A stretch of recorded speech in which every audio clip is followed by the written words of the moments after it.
Your style and your flavor make the city rock. They must say the season come out with a bang. Coach Minzy, best round here. Remember that.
Your style and your flavor make the city rock. They must say the season come out with a bang. Coach Minzy, best round here. Remember that.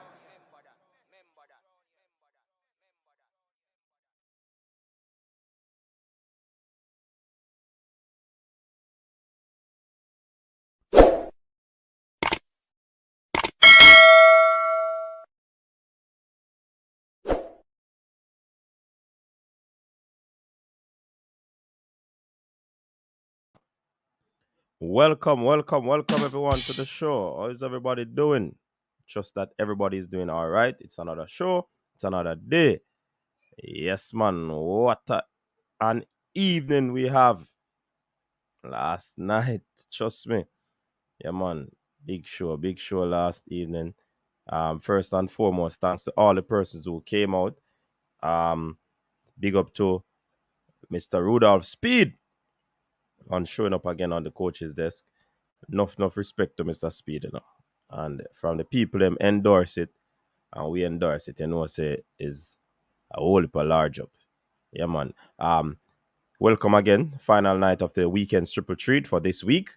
I am a host, Coach Minzy, and we'll be delving into some interesting conversation again. Of course, we'll be doing the EPL review.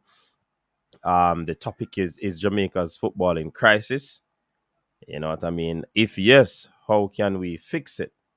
We're just going to delve into that a little bit and see how best we can, send out some information so the powers that be can actually see that, these people have some things to say and they will take us, seriously. So, from what I know is that these programs that we have been having, they have been instrumental in a lot of things.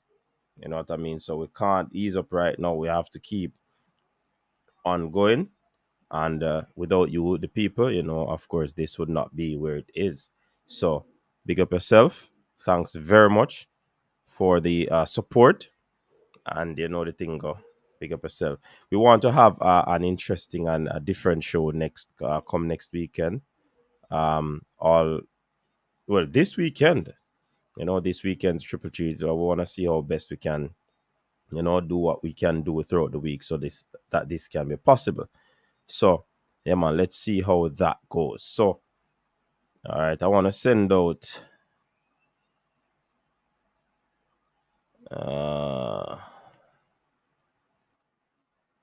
I never send out the something there, people.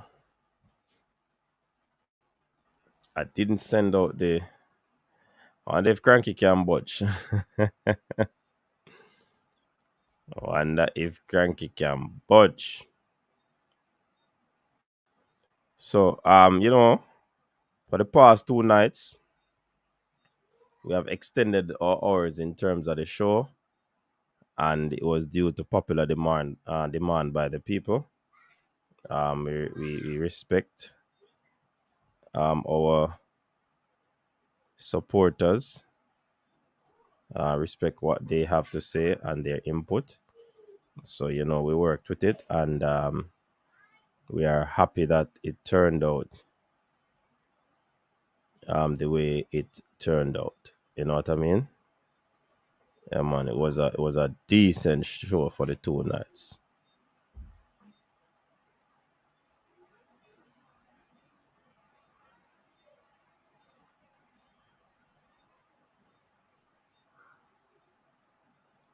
All right. So,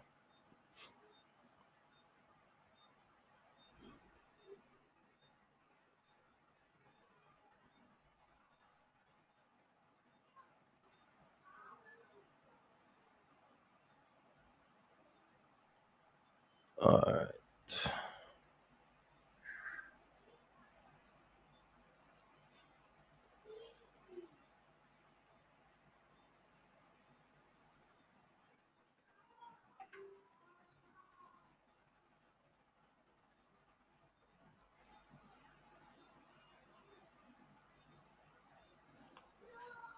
All right.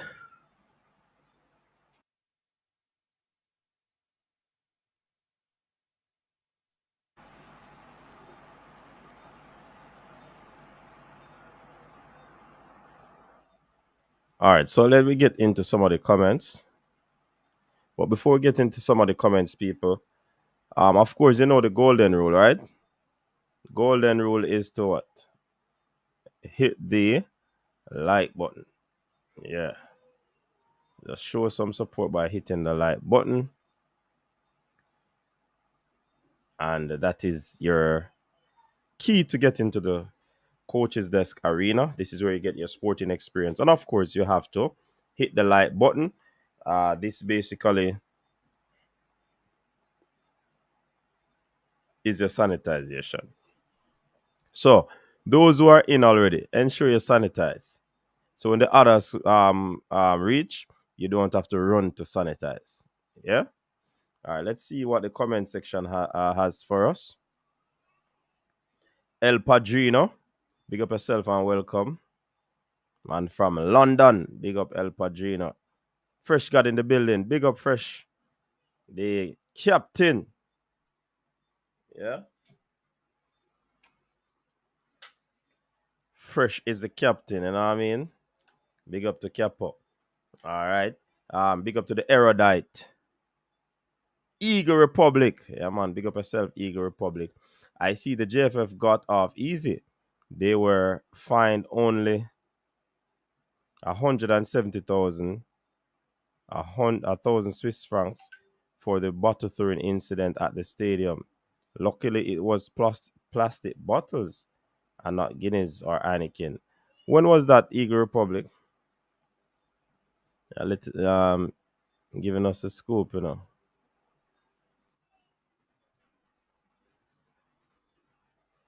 Giving us the scoop. All right, Andrew, Nicholas, big up yourself. Welcome, Lulu in the building. Big up yourself, Lulu. Lulu is saying, big up yourself, coach. Both shows did hot like Bud Pepper. Respect my line. All right, Lulu, big up yourself, man. Yeah. And also big up to the persons over there on Facebook. Yeah, man, the Facebook people. They continue to tune in. Yeah, so we have to big them up as well. You know what I mean? Um, Big up to all the silent Dexkers, the persons who just watch, never comment. They don't want to comment, but they are always supporting the movement. Big up yourself. From near and far, Europe, Middle East, Africa, Caribbean, North America, South America, Central America. Yeah, man. The whole works. Big up on yourself. Thanks very much for supporting the show.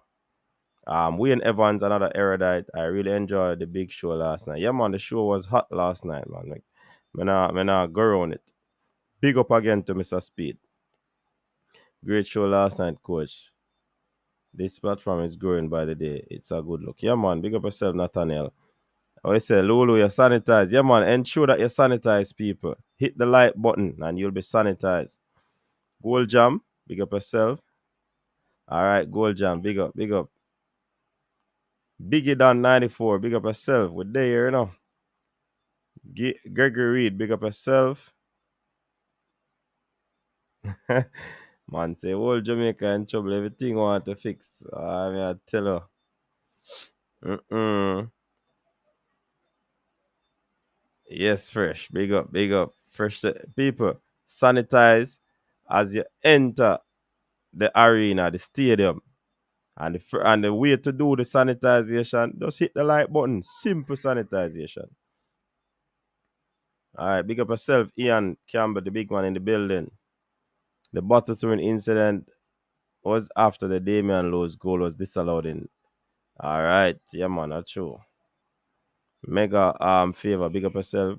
Great show last night. Mainstream media don't ask those questions. Courtroom settings.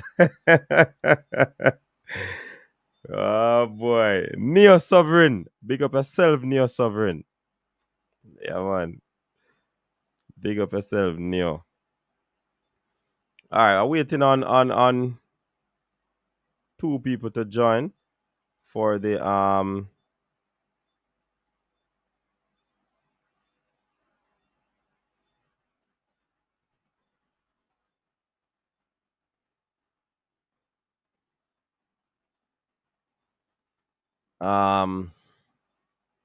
two people to join. I don't know how that is going. Probably I'm gonna run solo this evening, you know. Because they show them run a late 2 night in a row. You know what I mean? 2 night in a row the show run late. So I guess the people them tired and a rest. Yeah, man. South Cry in the building. Coach of football is not in crisis. I don't think it's just stagnant. It's not improving. All right, South Cry. South Cry, make sure you're sanitizing now. Yes, Ian, big up, man. It's the best show ever last night. Yeah, man. Yeah, man. MPEC, big up yourself. Big up to Worm as well. Coach, you should have asked Mr. Speed if our 15 and 16-year-old that good. Why can't they pass the first round in the under 17 World Cup?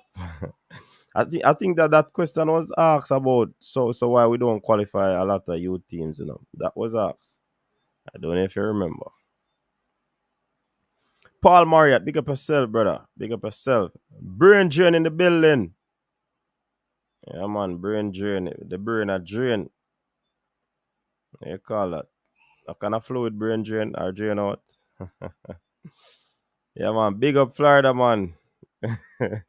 Brain drain's a big up Florida, man, and your Google skills. Yeah, man. Florida, man, you get big up. King Jav, big up yourself. Neo brought the heat last night. Bless up, coach. Yeah, man. Neo. Coach, speak about that new CDM. Who is that, Ian? Owen, big up yourself. Welcome. Wayne Harris, welcome to the show. I did hit the sanitizer, coach. I always do. All right, big up yourself, South Cry. Jeremy and Hendricks, I like your program, coach. It was good yesterday. Yeah, man, thanks very much. And people, just remember to sanitize. So we have 73 people in, so every single one of you should be sanitized. We don't have the crowd yet, so it should be easy to sanitize. Yeah? Big up, my brother, Cohen Welch. Big up yourself.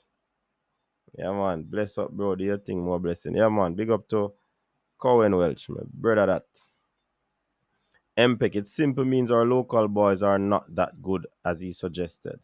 MPEC. You onto something. Coach, football is eating up. Yeah, man. Richard Green. Yesterday's show was the bomb. Yeah, man. Welcome, Richard. Trust me, yesterday's show, me I tell you, was off the Shane. Coach, you are well aware of that. Ian, probably don't remember. Jog my memory, no, man. And everything remember right off, and Ian. Honestly, me not gonna be the one to say I remember everything. But as conversations go on, yeah, man, memory start click, you know. Malik Mills, big up, big up, big up. Definitely one of the best shows last night. Yes, Paul Marriott. Yeah, man, the thing go on, man. The thing happened last night.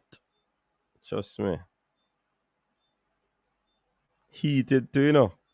Some robust conversations, you know, man. Yeah, man, I tell you.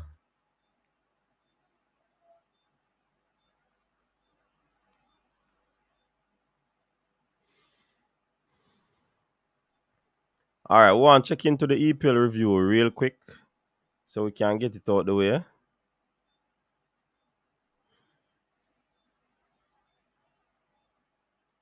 All right, so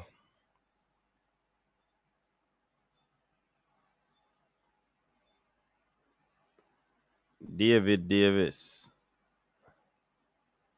See, me I tell you, Ian, a different person you have in mind, you know. See, me never know about that brother there. Or me know about him, but I remember. Spill the beans. He's getting a coach's license the same everywhere, like the process. Not sure no, but in getting any coaching certification or license, you have to have the lower one before you move on.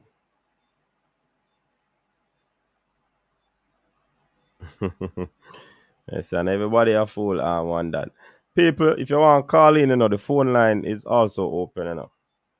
Yeah, man, we now shut the line. Yeah, man. Coach, my camera stopped working, so I'm not sure when I'll be back on the panel. All right, no problem, MPEC. Damian McGregor, the show was excellent last night, coach. Yeah, man, bless up yourself.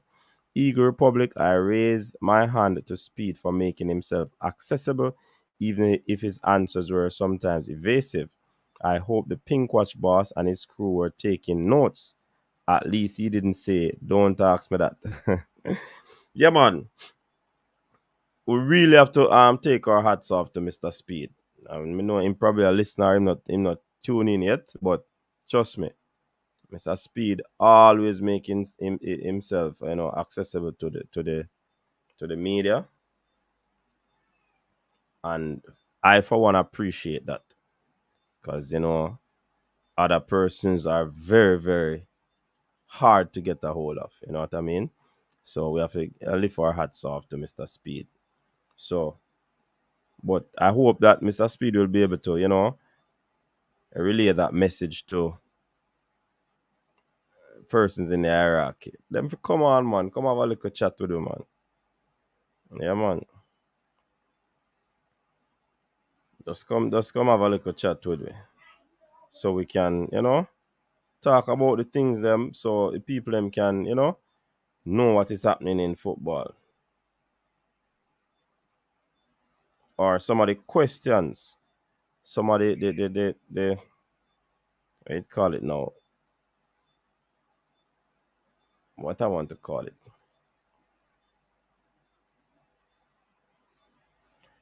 All right, Ian, me I go check him out. Probably drop something on him tomorrow. Speed of the face of the JFF now. Thank him for your forward. Yeah.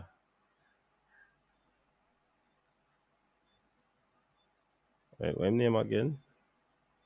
I'm gonna lock that in quick and fast. All right.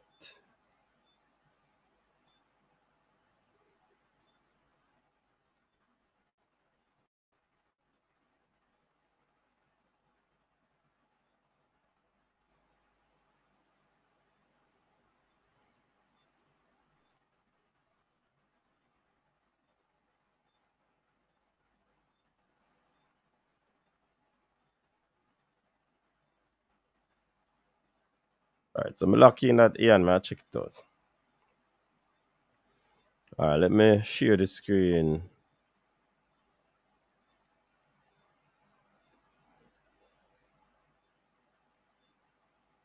All right, so let us jump quickly in the Premier League, people, because I mean, I guarantee you, don't say we are gonna have a long show tonight, you know. Yeah, man. Even though the topic is one to discuss, definitely not certain if we're gonna have a long one tonight. And coming up also on the show, people will be interviewing three-time Olympic medalist. Gregory Arton, 400 meter stalwart for Jamaica. And following that, we'll be having Rene Simons, the professor. Yes, he'll be next on the show. So, people,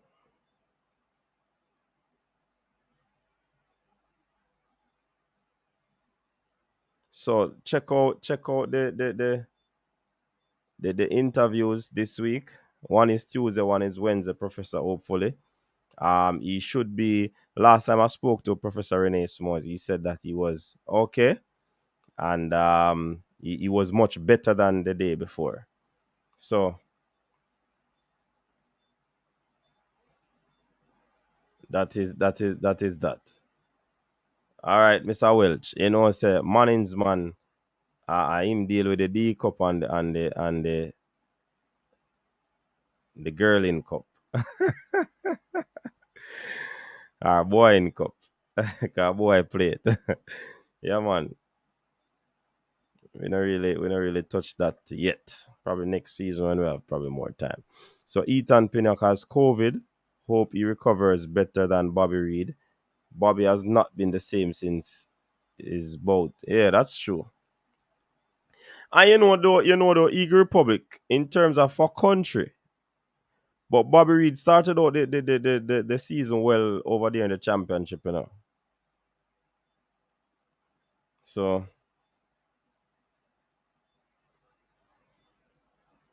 Demarks, why is Paula looking for friendly match at this time? Uh, D Noble, please be sure to ask the professor about the roadmap he left for Jamaica to improve our football. People, me telling you, if you don't have questions, it's like when you said that now, D Noble, me not gonna remember it. So more you just drop that question over on Instagram, coach's desk, and we'll lock it in. It's a COVID breakout at United. A long time we're waiting for Mr. Jesus Save to come on them. Man, they change football in Jamaica. Yeah, man. All right. So me could jump in the EPL review now. Friday's game, Brentford versus Watford. It was a 2-0 victory for Brentford. So Brentford, steadily holding out. Goals from Janssen and Mbuembo. Brian. We don't want to call that name the incorrect. So Brian. And Tom cleverly gave Dennis an assist as he scored for Watford in the 24th minute. So I cannot say anything about this game. I did not view this game. So I want persons to know that I don't watch all the games on a weekend. I watch as many as I can. Sometimes I one game I watch throughout the entire EPL, you know. So that was I think this was a good victory for Brentford as they continue to hold steady. The Bees stung Watford, edging them 2-1, you know. And I think Brentford has a pretty good chance of remaining in the league. No doubt about that. Yeah, man. I think Brentford have a very good chance. All right, so the game that I watched was Man City versus Wolves. Yes, people, I watched that game. Hey, Man City play some good football.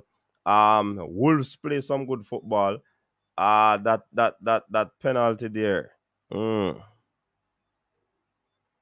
That penalty there. Was it a questionable penalty?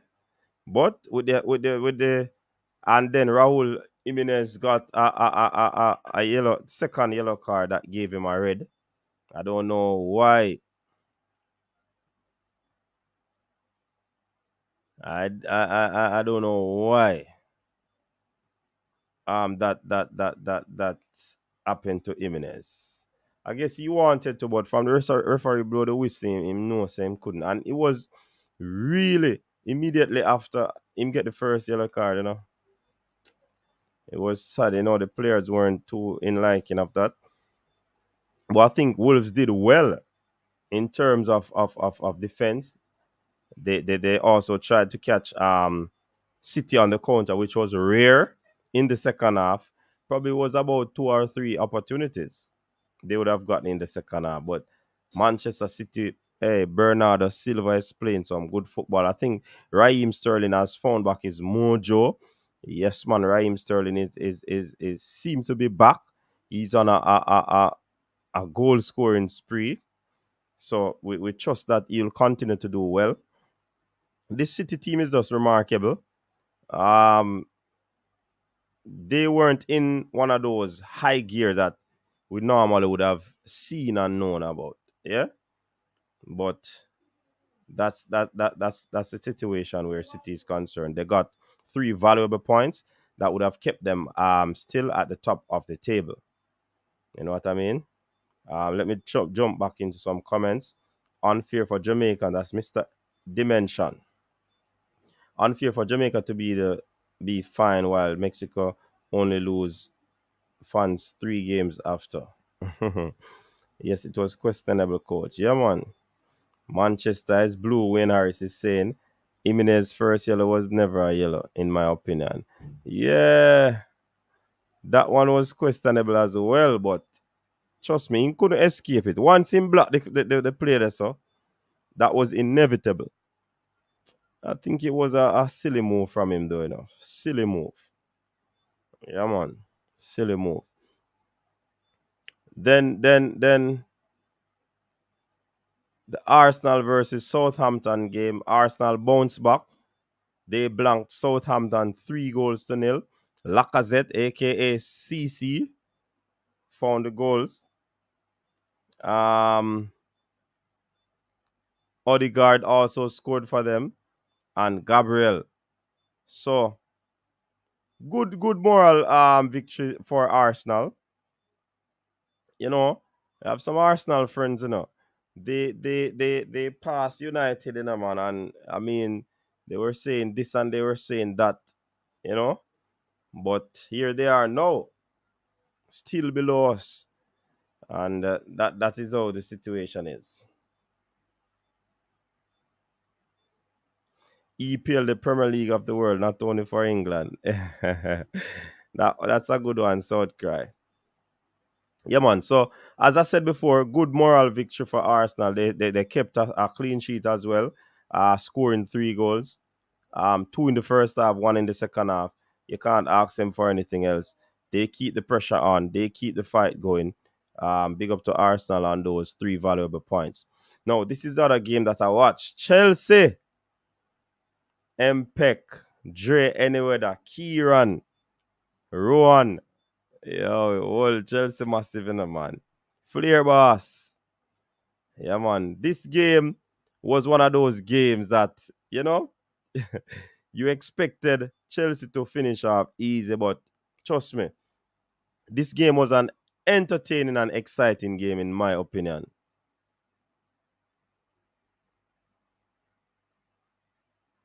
No, Chevron, we not touch it yet. We just go through the EPL review real quick, then we come on. Probably can send the link when we finish so you can jump on. 'Cause look like you have something hot for drop on that one, Chevron. Yeah, man. So this game was very, very exciting. I enjoyed this game. This was another game that I watched, people. It was a very interesting game. Chelsea playing some good football. Leeds wasn't going to have it. You know what I mean? Rafinha gave Leeds the lead. Leeds the lead. Yeah, man. Leeds took the lead from the penalty spot. Then, I mean, Chelsea, as the usual, they kept their composure. And they say that this is what championship team is made of, you know. The way that Chelsea roared back.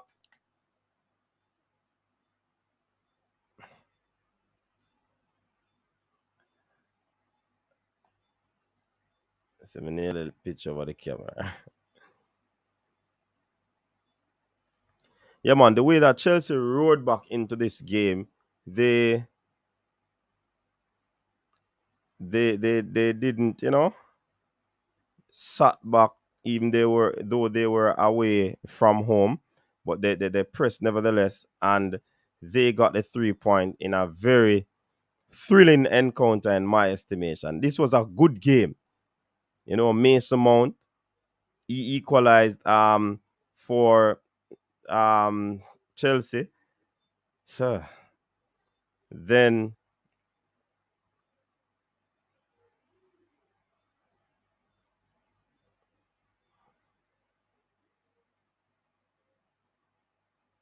Jorginho took the lead again after they fouled Rudiger, that's Dre Anywhere's uncle, in the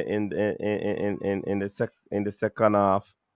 I mean, Uncle Jay, stop go up in that box, man.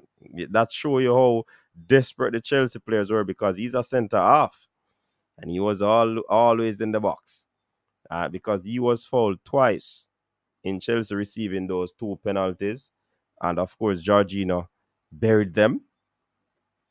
Gabriel Gelhardt was that was a decent goal to hand lead the equalizer after Leeds they were pressing, and to give up that penalty was a silly penalty. Silly.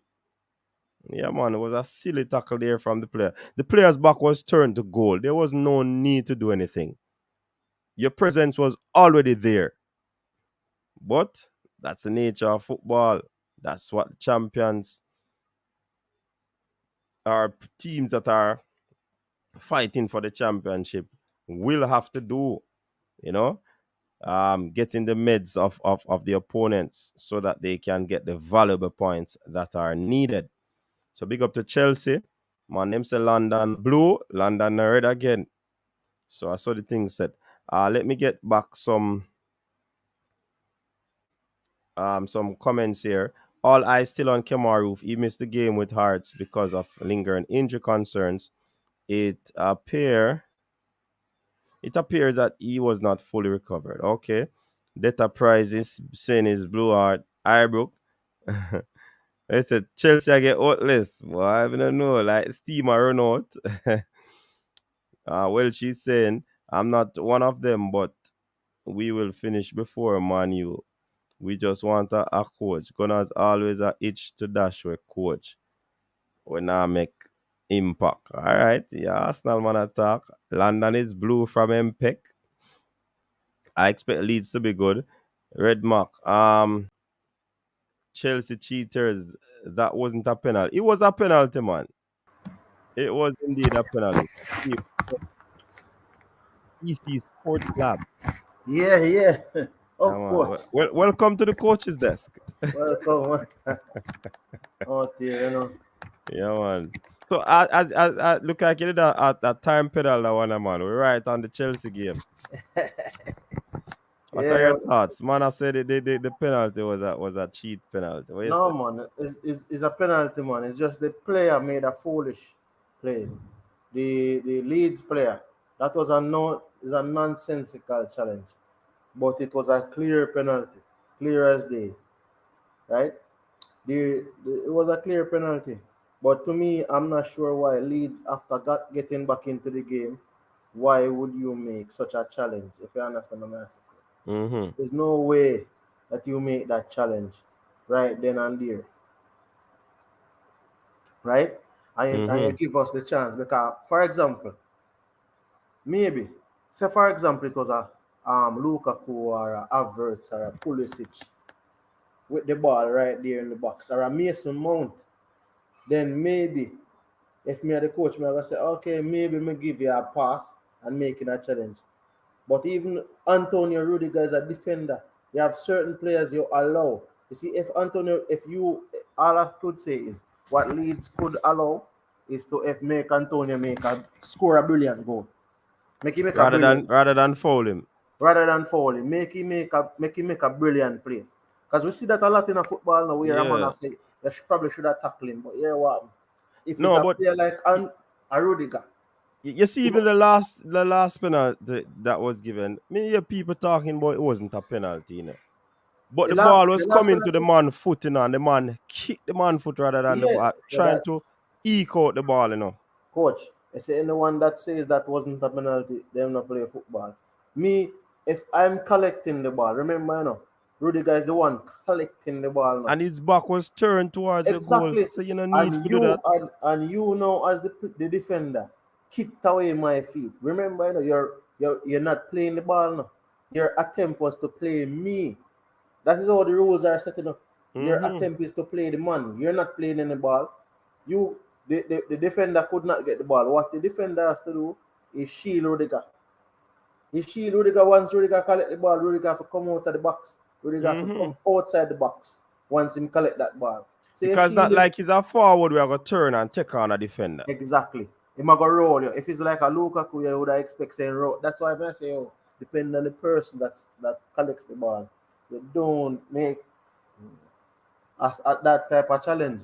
So at the end of the day, like that's Leeds thing.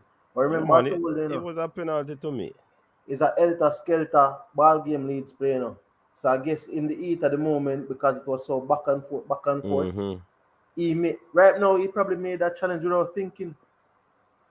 He just made a challenge because if you realize, But in all fairness, though, no, CC, as I said before, I watched the game, I think that's how the Leeds player tackle, oh, with the players back at goal, they try to steal the ball off their foot by okay, pushing their foot around. But that never happened. He wasn't that quick enough to get around this time. His foot mm, around.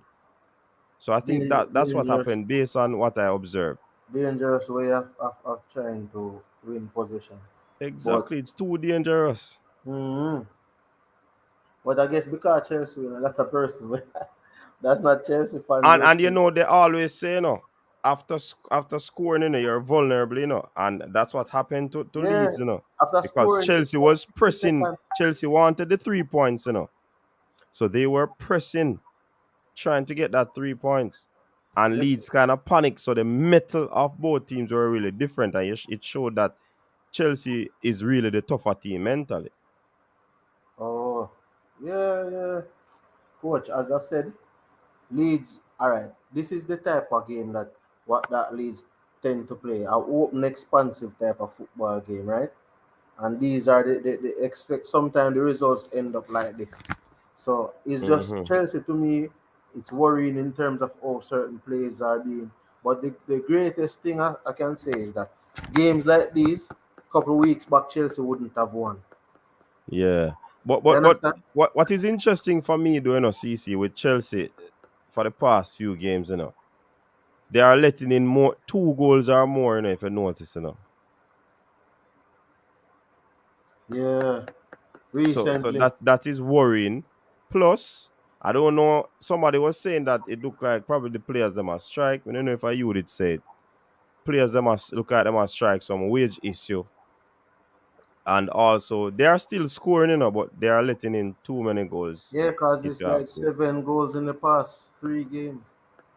yeah. So the Champions League, the league, and as a matter of fact, I think it's 5 games since we keep a clean sheet because we let goals into it's Brighton. We let a goal into Manu as well. Then we let goals in the Champions League. Plus we let goals in the West Ham game. That's 4, and this game is 5. Mm-hmm.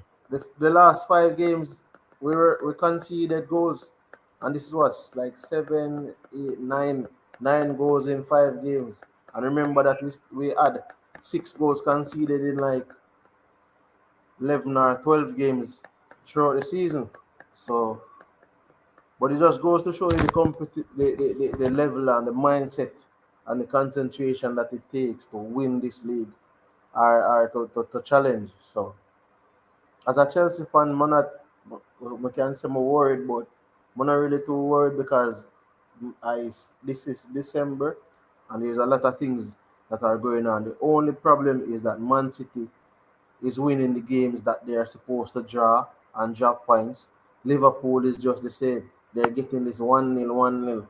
So it's like if you don't win games like these against Leeds United, you find yourself out of the title race before New Year's. Fresh God is saying he's hearing a knocking sound. I'm not hearing a knocking sound. Are you hearing a knocking sound? Huh? I don't know. I don't hear that sound there. Yeah, me not hear that sound there fresh. But well, me mute my mic normally, you know. When once me not talk, me mute my mic. Um, Are that knocking son I hear? Me know that they hear still, but all right. So let's move on. Oh, it stopped. Him say it stopped. All right. Big up yourself. Top ranking Bun Bun. Big up yourself, Bun Bun Liverpool. Big up yourself. Welcome, real baller. Yeah, man. Big up yourself, real baller.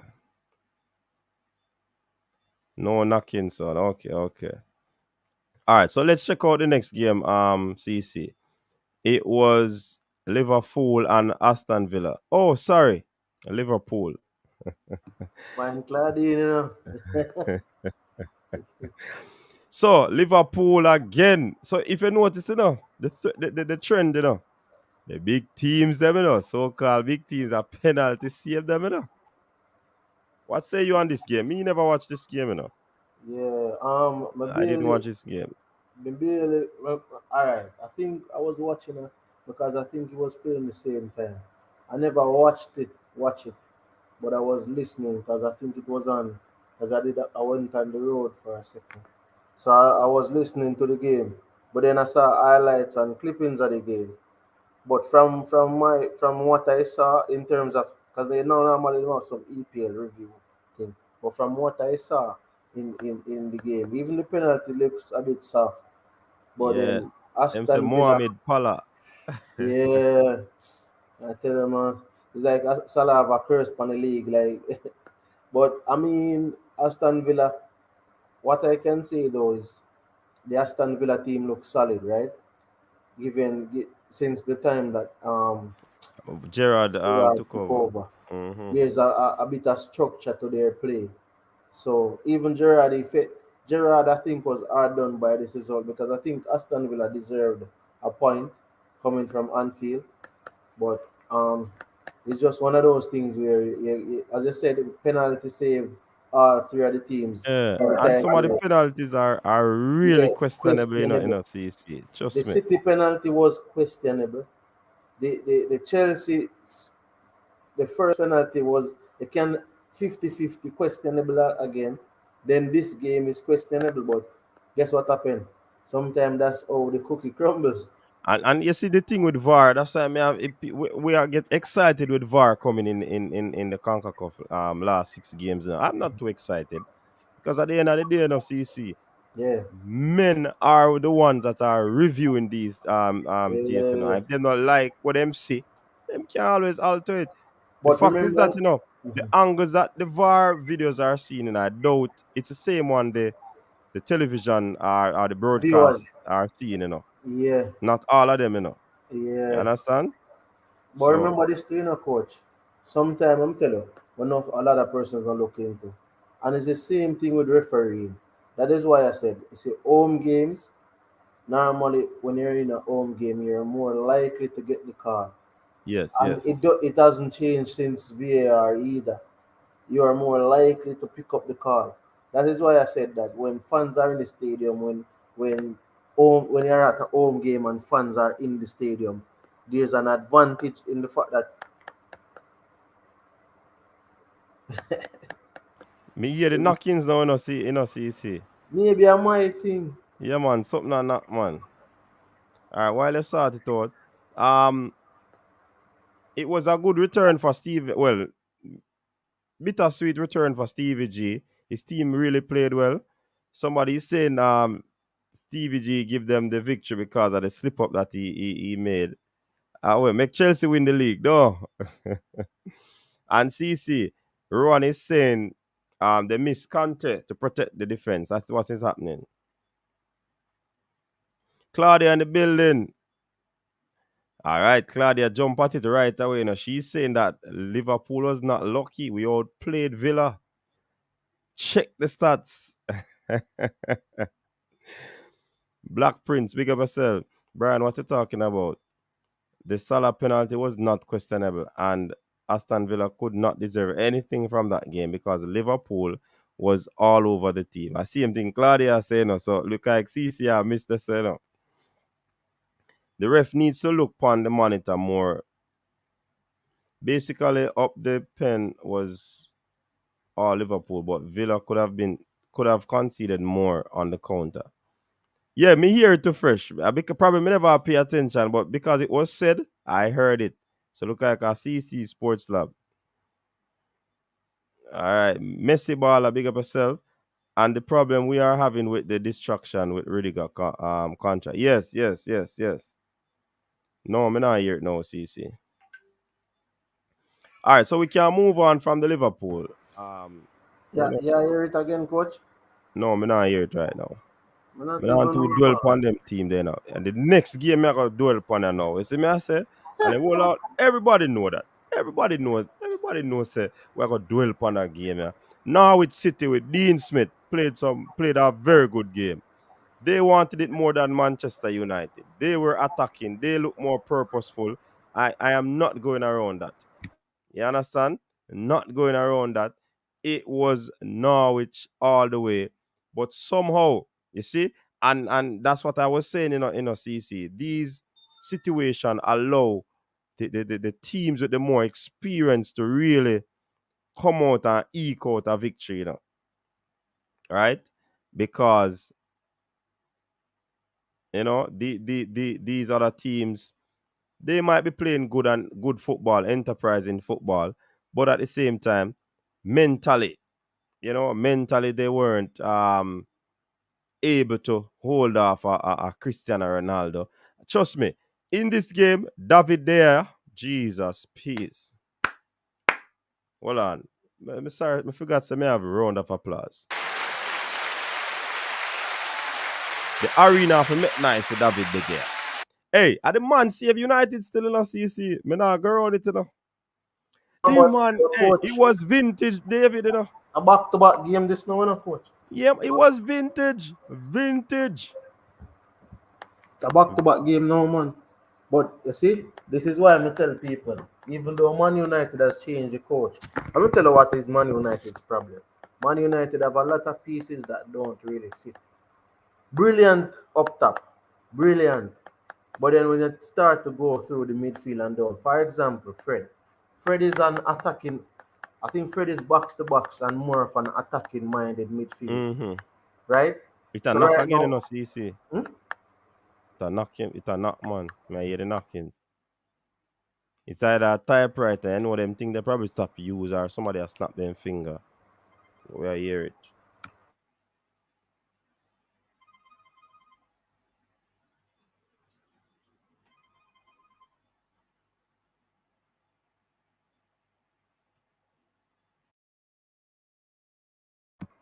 Yeah, I hear it now.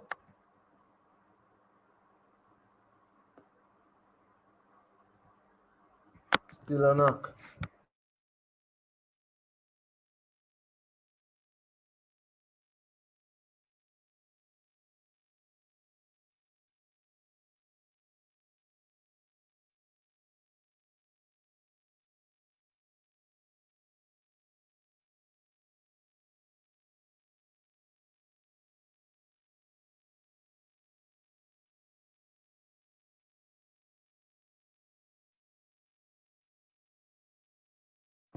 Yeah, may I jump off and jump on back, coach, and see what really the problem. All right, no problem. No problem with that. All right, so as I was saying, this David Gea, the goalkeeper, was vintage. Vintage. Manchester United was sloppy. Manchester United didn't have any urgency. The Norwich team was beating us on the second balls. Um, we created some chances. They created some chances. In the final third, we were also lacking. You know what I mean? We hit the bar or the crossbar for one period from a free kick. We had some chances in the first exchanges of the game, but all in all, it wasn't one of those performance that you'd want to see from a United team.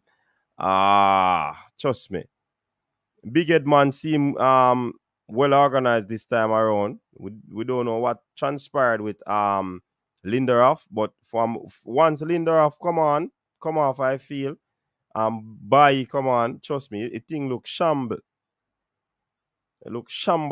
You know what I mean? So I don't know. We probably need Varane back in the defense. Because if we have an injury problem and our next defender come on, it's like Norwich just find a little energy. It's like the man them just start to raid with start. You understand? So that was one of the things. Rowan, what I'm deal light, man. Make we see sunlight. But at the end of the day, we eked out a penalty. Our little Jamaican there, what's his name again? Max Aarons. Max Aarons had an issue where he wasn't experienced enough, so he held on to Cristiano Ronaldo. You can't hold on upon them man in the box. Once you hold on upon them man in the box, it's gonna be problems, and that was the issue. He held on to Cristiano Ronaldo, giving away a penalty, and of course, Ronaldo stepped up, buried that one. Awesome penalty to give us a valuable and critical 3 points. You know what I mean? Funny man. Big up yourself, Rowan. Big up yourself, Chef. Bless up, coach. See, what go on? CC in the bucket now. Chevron this on. Oh, okay. Chevron, what go on? Bless up. Yeah, man. So we are on the United Norwich game. What yeah, man. A good game, man. Good game, man. We sit down. We say, brother, Max Aarons, you know. I brush Cristiano Ronaldo shoulder, you know, brother. Cristiano jump on him. All tactics Cristiano use for him, you know. To him young still, you know. Experience. Yeah, they know that, man. I show you, brother. Experience him use for him still. And experience, man. Nobody say no whole tactics, man. Experience. Yo, you know, when I box as a forward, a defense means to play. So watch out, forward I lean against you, seeing? So the forward lean against you, you have your hand on him like a shield off yourself to create space between you and him, seeing? But a forward they can easily drop in, brother, easily, you know. No, but in truth and in fact, though, Ron, I know say you're a Chelsea man still, no. But at the end of the day, the man hold on to Ronaldo, man. The man have your hand around him neck. And once VAR pick up that virgin, a easy penalty that. No doubt. Yeah, man, I experienced still. Once him feel him hand around him, you know Ronaldo will go down. Yeah, man, he might just, you know. Yeah. So yeah, man, serious thing, you know. But that game is tight, you know, brother. That game is tight, you know. Well, one Norwich pull it off, you know, because Norwich, we have to comment Norwich still. But what kind of coach? May show you something more enough people don't really see still now. May show you something enough people don't see. You see the switching of the coach. You see what happened? He power up Aston Villa. He changed the coach, power up Aston Villa, and he changed the coach, power up Norwich immediately. Norwich play some good ball still now. Yeah, man, you're right. Chevron, what say you? Man. You were gonna say something.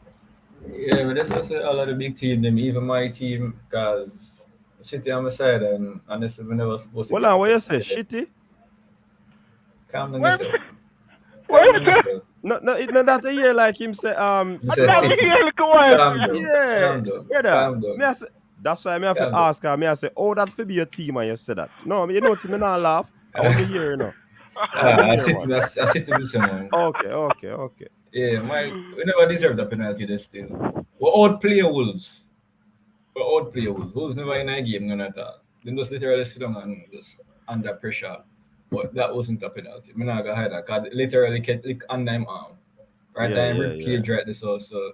But now after I see you go VAR, he kissed me teeth and said John will start when I get the penalty. But then when I see the penalty, I said, John, come like I'm my league again. So yeah, that was very disappointing, brother. Very disappointing. I said I call him, I said, okay, all right, what are the steps we're gonna make to discipline John Moss in that situation right now? Because John Moss understand that it's not him realize it's a penalty, but the backup were in VAR, seeing the backup friend we have in VAR. Remember, I'm bridging over VAR, you know. I'm bridging the fourth official over VAR, you know. I never might be in. I think I might be, you know. So I think what they said was at the end of the game, the reason why it was given. His hand, Martina's hand was actually up in the air. It wasn't in a natural position. Yeah, but he had not touched the ball. Touch the ball. Yeah, no, that's the only thing them say as the reason why, because If you realize when they watch the replay, from every single angle. So from the point them I say like something wrong. It's not a penalty. Don't get me wrong. It's not a penalty whatsoever. No. You see after the game, John Massa worry about the pressure Pepper put on him. You understand me I say? In terms of, Pep see already, brother. Pep have it from Barcelona. This is one of the reasons why I stop watch Barcelona. I stop watch Barcelona from 2005. I stop watch Barcelona. I was a very big Barcelona fan. Pep never coach them time, they never boss.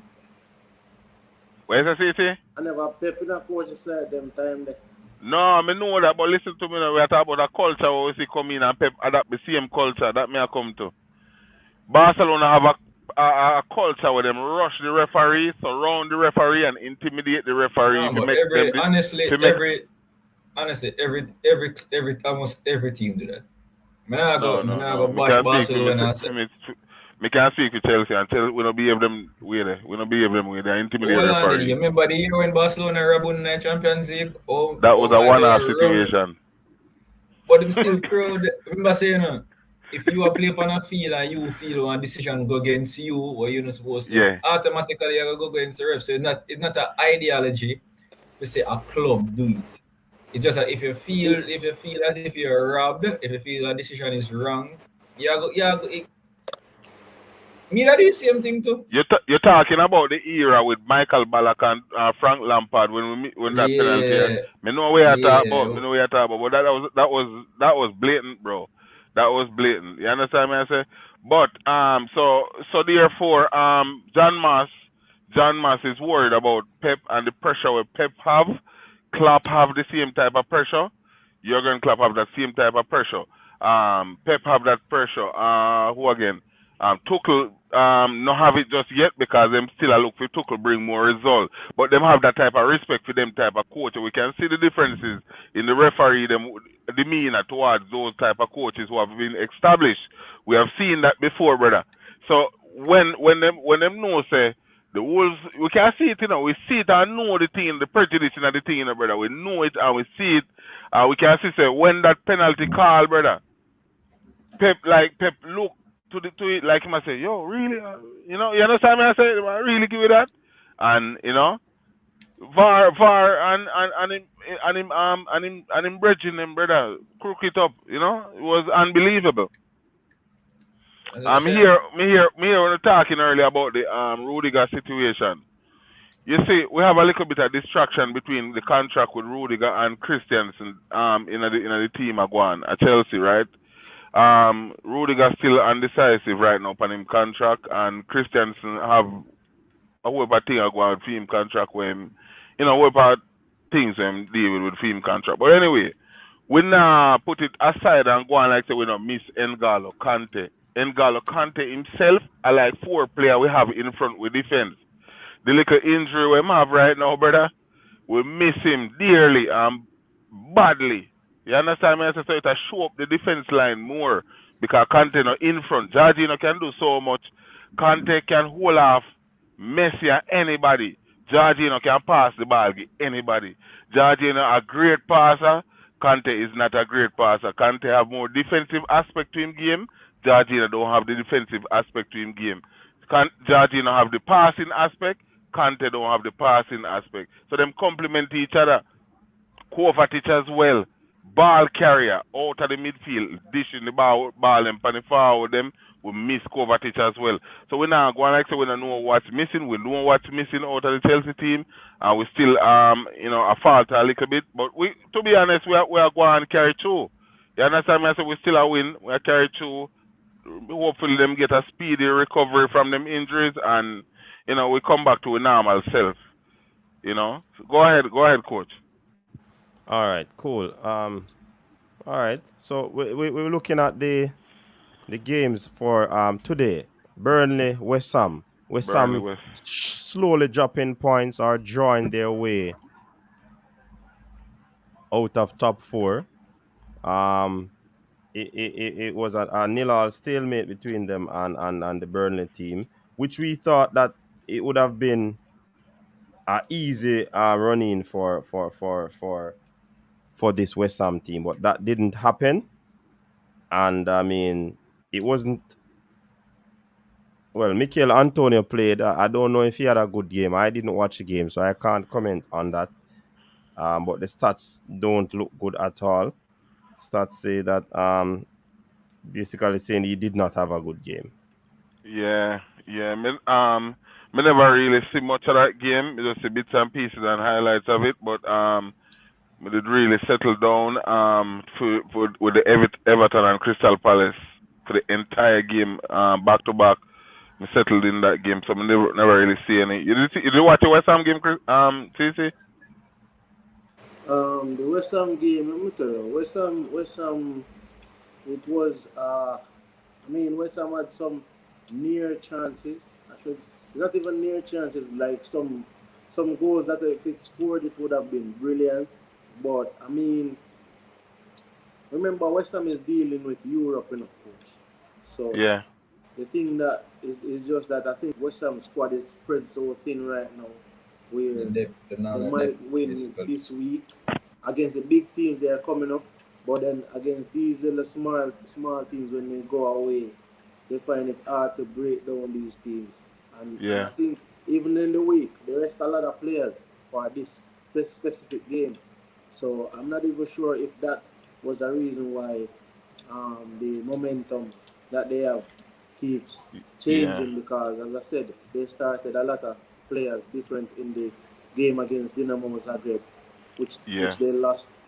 So there's this level of trying to utilize the squad a certain way where the momentum that they bring from the Chelsea game might not have rubbed off in this game because the players aren't playing back-to-back games together.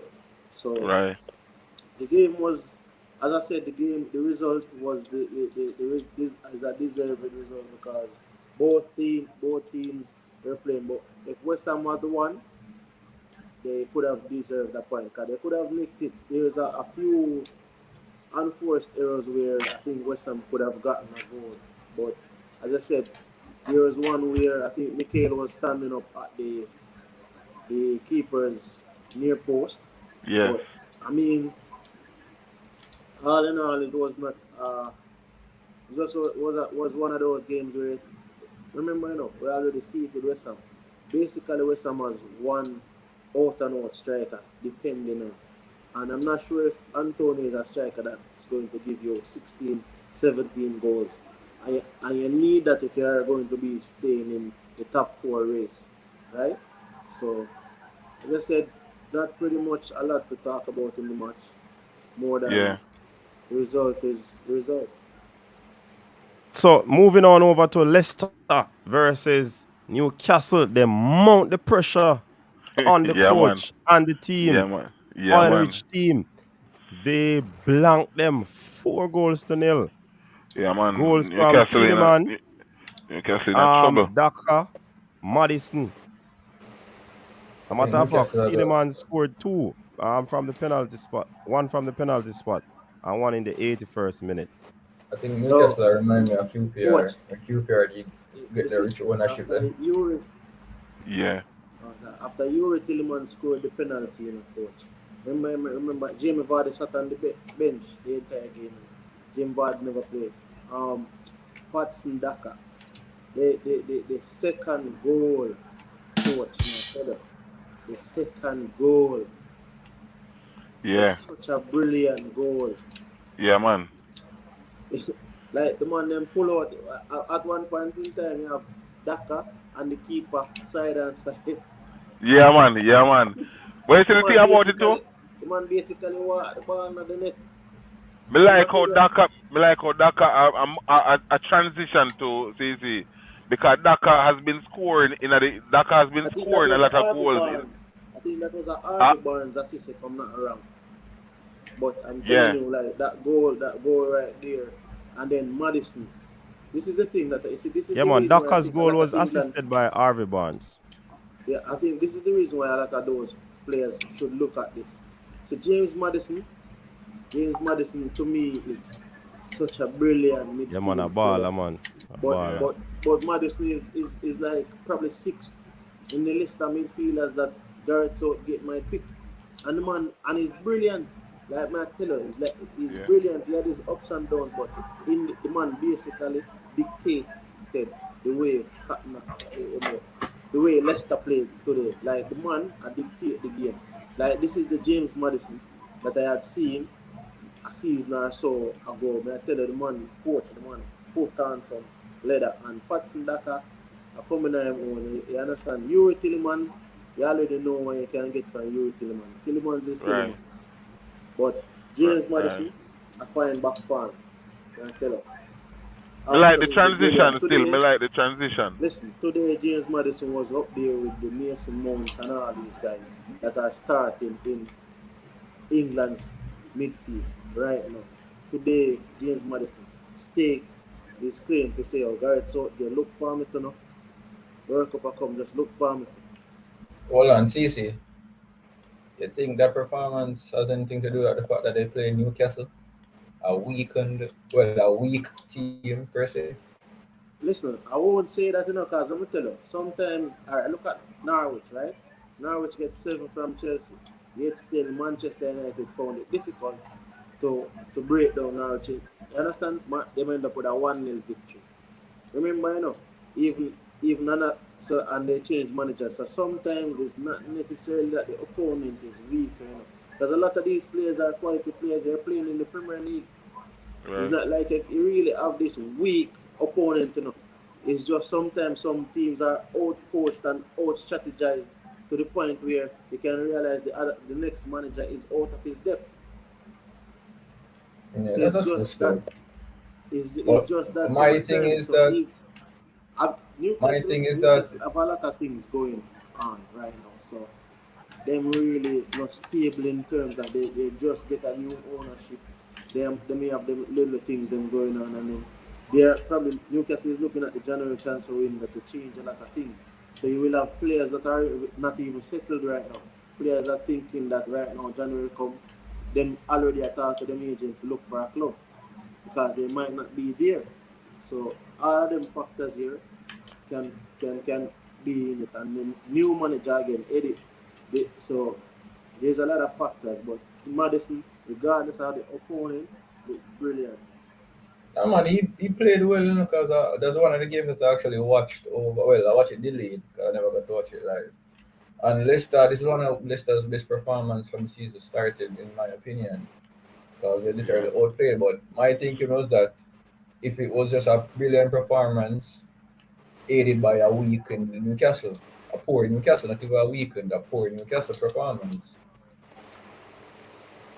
Because as the people always, for example, I like use, you might have a player play good in a particular game based off of the opponent itself.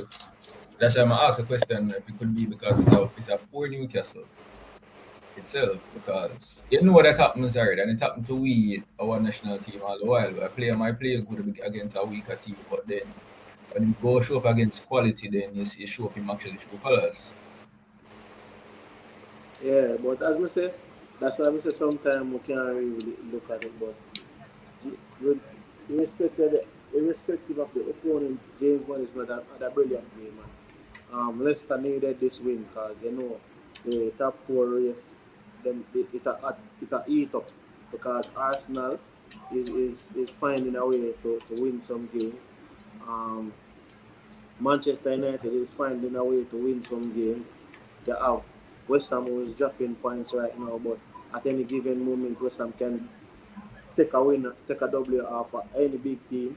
So this is something that Brendan Rodgers will like. This will ease some of the pressure of Brendan Rodgers, because remember, Leicester ambitions is to qualify for the Champions League. So irrespective of that, with certain results, you have as a manager, you can be in the hot seat. So irrespective of the opponent, this result today for Leicester was a brilliant result for the Leicester City team and for the manager.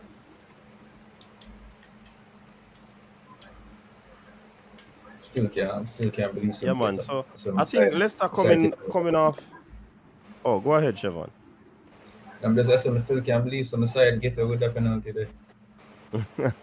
Weird. All right. So I think Leicester is coming off. Or it was Brentford. No, Brentford. All right. So let's move on to the next game on the day.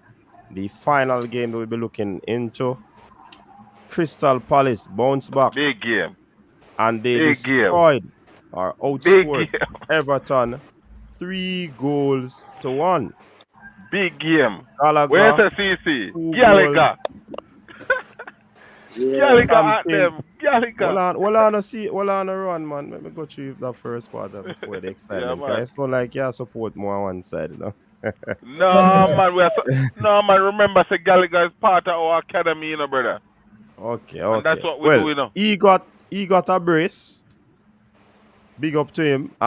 Tompkins added the third goal and consolation for run them for Everton team. They got defeated 3-1. What say you? You can go ahead now, Rowan. Okay, you're so excited. You know, I feel excited, man, when we put Gallagher out there, brother, and put him on loan and make sure, say, we do what we're supposed to do and by getting the result out of Gallagher. You understand me? I say, but to be honest, you know, we see where Crystal Palace has been producing a lot, you know, with Vieira. Vieira has been working with the younger players as well and getting the best out of them. You understand? And Everton actually pushed the envelope and came back when it was 2-1 and had a lot of pressure on them as well. And you know, Gallagher stepped up to the plate and decided that this is his game. You understand? And stamp his class and show that this is his game and grab the game with both hands and finish it off.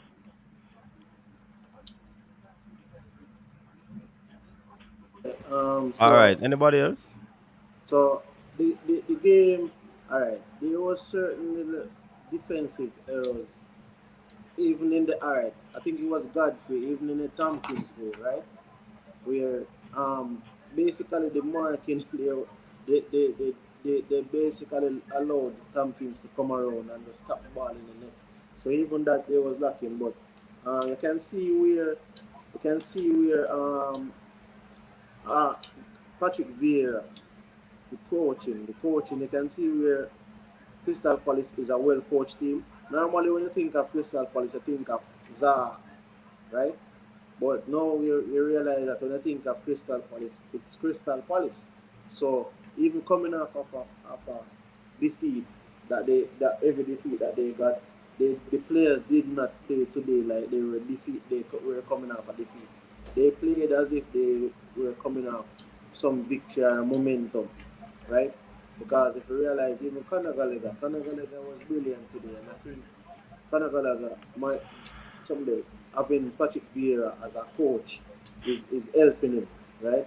In terms of Patrick Vieira being such a mercurial central midfield player, so you know he can bounce ideas off the coach and stuff. But today, Gallagher was brilliant, man, because he picked up a ball on the edge of the box, and when he dribbled and kicked that, I tell you, coach, the player improved drastically.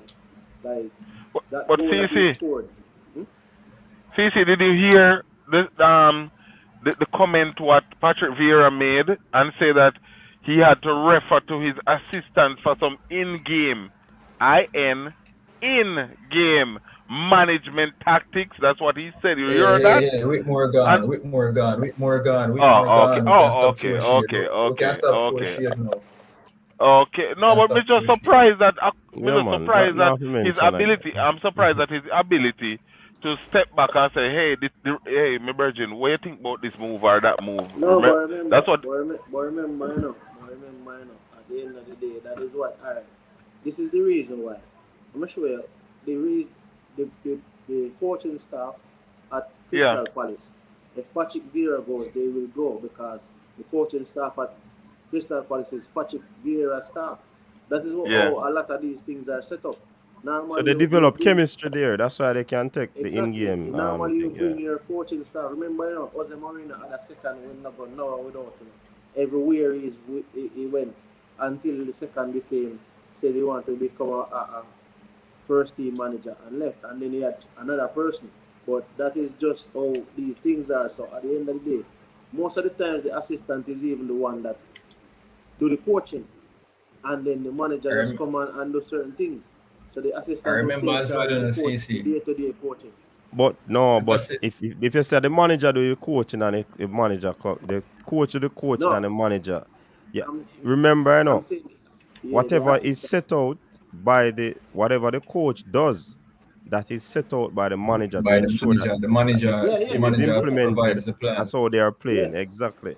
yeah. So not But just like the I'm money, saying, the coach just go about and do theme one thing. No, no, man. instruction The has to be followed. manager sets out what he's supposed to do. But I'm saying at the end of the day, it's just like the manager sets out what is supposed to be done, and the coach, the assistant, take charge of the session, and the manager interjects.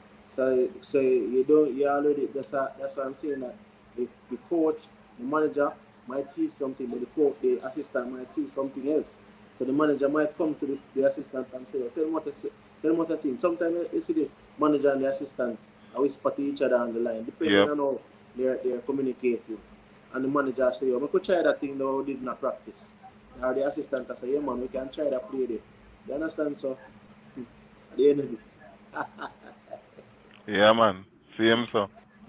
Yeah, Crystal Palace game today was, as I said, you can see where Crystal Palace is a well coached team, even in their losses.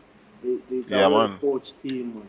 And Vieira has been unlucky in numerous games. So today there was a bit of luck as well in the game that I think went his way, which is how football is. Because I yeah, think yeah, he has been definitely. unlucky in several games that he drew. So so as we wrap up this segment, we can say that valuable points for some of the teams, especially the big teams, quote unquote big teams, and some valuable penalties as well. So all in all, it turned out to be a useful and good enough weekend for the quote unquote big teams. So some remain the position that they were in. Some are climbing up slowly but surely. So let's see what will happen. And of course, the busy season. Well, this month is a busy month in terms of EPL. So we're gonna see Oh which yeah. team are gonna really stand up in the war. So Yes. that's it for Yes. the Remember, EPL roundup, people. We're gonna move on over into the other aspect of the talk for tonight. Um, is Jamaica's football in crisis? If yes, how can we fix it? Talk about Barca relegation. Eh, well, we not touch that now, cause we not stay long for the show tonight. To be honest, we not stay Yeah. long. 2 nights straight to run the lamp. So we are jumping at that topic and we're gonna talk about real quick. Probably another 45 minutes or so. So Chevron, we know say this come like it touch something where you want to really delve into. So me I gonna make you kick off this aspect of the No man, conversation. somebody else want hear other people this. Hear other people first man. All Just right, not being Ruan, here what you man. say? Not But to but find by us by now. So. by the way, Ruan, we see Mm. something a blinking some blue light. I mean, I don't know if a cops the about or what. And tell we I know. if you Could get be the new. living a good area, you know. I don't know if you get the new mic or what. Come report too, man. if you Oh them no, no, no. Living a good area, man. No cops can upstate we live, so you know. Yeah, so no cops can. So, but no. We just they're upstairs because a lot of kids downstairs and family and neighbors come out. wow. Okay, Yeah, okay. them downstairs. So when they invite over family and Christmas cake, a bake and all these things. So Oh, them step vibes are away going from on now. yeah, man. So me step away from the distraction to get a chance to put my input in because Yeah, don't yeah. know. Yeah, man. Yeah, But what but what, what you say about the crisis? If there's a it crisis. I would say it's gonna be a continued effort into bringing Jamaica football to the level where we expect. I don't see where people put it on it, people were in charge and in the position to make that change. Really put it at the forefront. If we say yes, this is how we are dealing with. We want to see this done, and we want to get the best result we can. You understand? I don't see where we can make it to the World Cup. To be honest, this is my own opinion. I don't see where we can make it to the World Cup. I don't feel like we'll make it to the World Cup anymore. I think that Paul Hall need to get a couple of youths in, get some people capped who we might find. We have to be honest with ourselves and understand that we need a couple people capped so that we can move forward and look forward to the 2026 World Cup. You understand? And I don't know if JFF is even looking in that direction either. You understand what I say? So me really not see where people really have the best interest for the football on their mind, especially in regards to the JFF and their officials. I don't really see where they have the best interest of the football involved in their mind. You understand? It's not like it's on the forefront of their mind. So I don't see where that's gonna work right now. Oh, stand there. Welcome to Cranky. Bless up, coach. Christmas come early, coach. Yeah, man. I season, so we just go and highlight the background, So Yeah. Christmas season.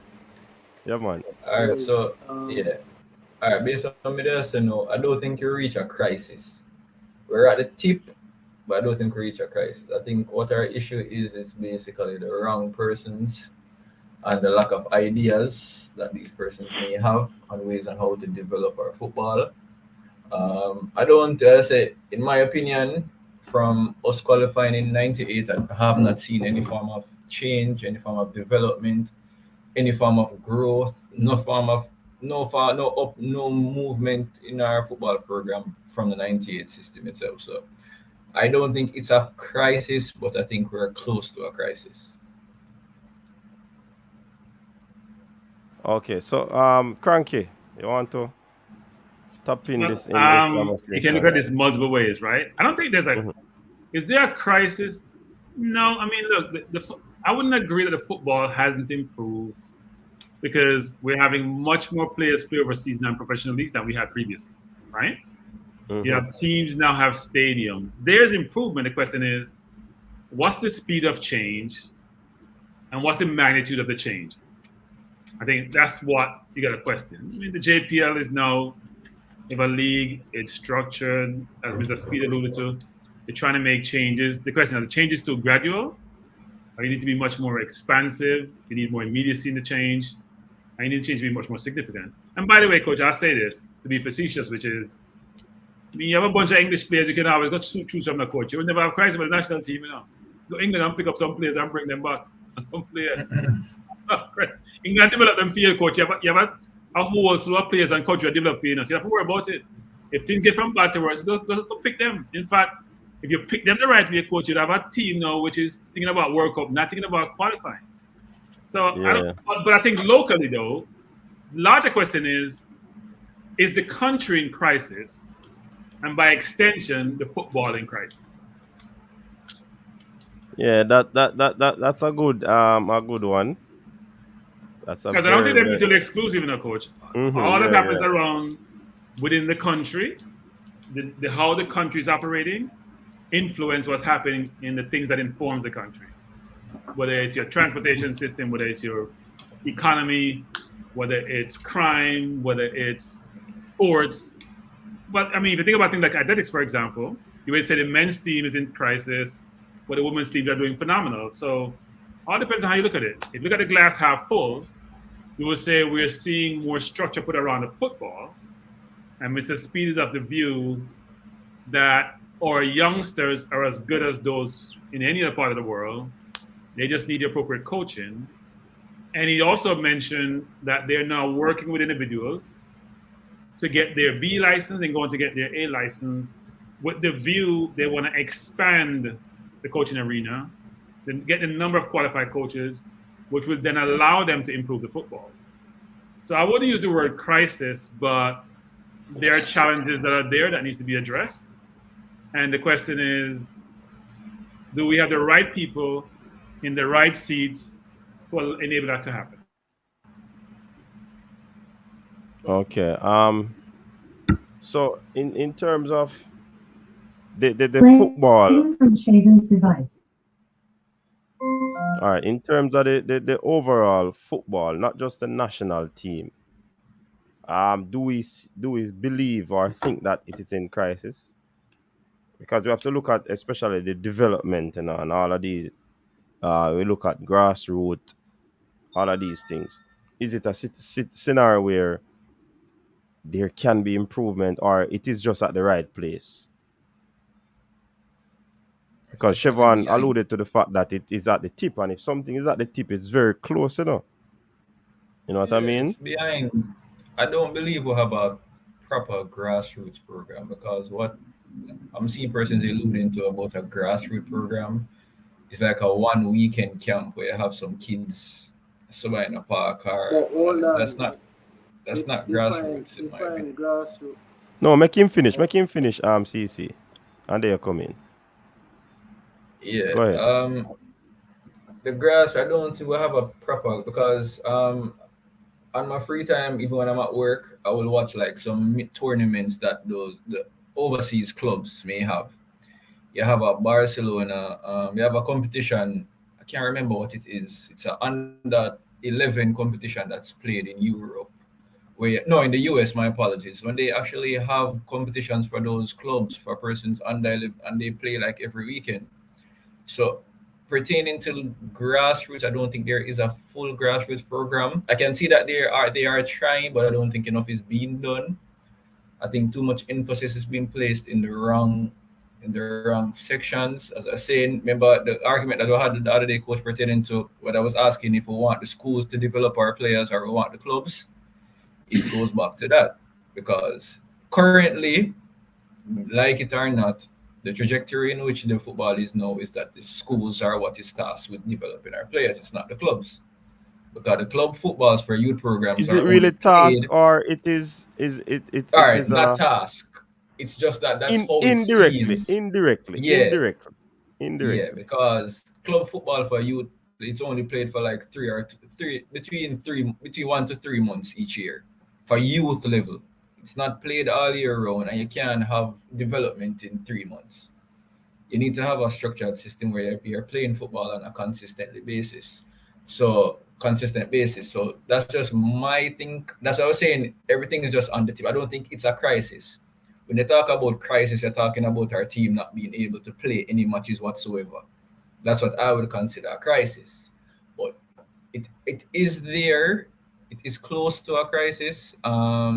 So I just think more needs to be done. Development is the main thing. Once you have development, then we can stop worrying about most other things. Yeah. Ron, what say you? I understand clearly what I say, but really look at it for true, and because we go through them program there already, and see where, after you play the Costa Cup is just done. You have to either go to Headley Cup, go play some cricket or something, you understand me I say? Or you go around a little local club, go kick some ball or something like that. There's nothing consistent. You understand? For the youths, and it's a shame that we have seen where countries like Japan, who have participated in the World Cup the first time, like us, who have consistently been to the World Cup, and we just we are just not consistent with our task. We have mismanagement in funds. We have all this kind of problems back and forth year to year from 98 to now, a long time, and we still can't get back to the World Cup. You understand me? I say, so something is going wrong. Something definitely is not going according to plan. Why we keep faltering? You understand? And making indecisive decisions, and it's just lack of cooperation and mismanagement. All right. So from what I'm hearing, everybody is not saying doom and gloom, but obviously we see that there are issues. What sort of ideas that we could, throw out there that could assist us from being in the crisis? Because if we are close to the crisis, it is something that should be prevented rather than us just leaving it and then it reaches a crisis situation. Then we have to go put in measures to try get out. As they always say, prevention is better than cure. So how we go about that? Cranky, you wanna take that one on? Well, I mean, there's a lot to think about. So let's take a step back what we just talked about, which is how have things. I guess the question is, we're saying we need to enhance what we're doing because what we're doing is not getting us where we want to get to, right? I think Rowan talked about you transition from high school, Manning Cup or Dakota Cup. You don't have a place to go. That's always been the case, hasn't it? But there is some enhancement in that because we have more and more players playing outside the country in a professional environment, which is also improving not only their ability, but also their professionalism. So we are seeing some progress, as I alluded to before the questions, how significant is that progress and how quickly is that progress being made? And coach, I'm gonna go back to the larger society, coach, because they're not mutually exclusive, which is if you use comparison, Mr. Speed always push back on us about using industrialized countries as the basis of how we judge ourselves. We talk about, and Rowan talked about Japan, how they progress. Japan is a very stable country, a very safe country, have a lot of resources. So if you have resources and the right people in the right seats, it allows you to do things that you can't do if you don't have resources, if you're afraid to leave your house, Frank. Right? So, and all these things are related in some way, shape, or form. What can we do? If you don't have resource, you really need good people and smart people to help you think through, come up with ideas about how you can improve what you do. As I was saying to Mr. Speed last night, is Jamaica has a lot of intellectual capital. It's distributed across the globe. How do you try to harness that capital and try to use that information to help you do anything that you want to do? Whether it's how you want to solve poverty, solve crime, enhance your sports, enhance football. You got to find a way to get that capital together and harness that capital, collate the capital, and then use it to help you improve what you're trying to do. So for the football specifically, you do need resources, but you also have to have people with the right mindset, the right capability to get things done, and not being about them. They got to be selfless.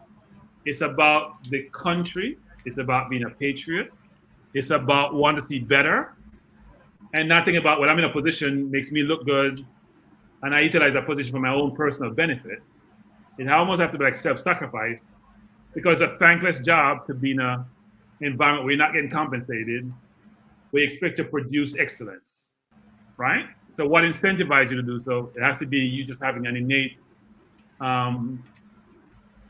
view that, you know what, I want to help, and you're making the maximum effort to help. Cataract and I have come up with ideas before about things that we can do.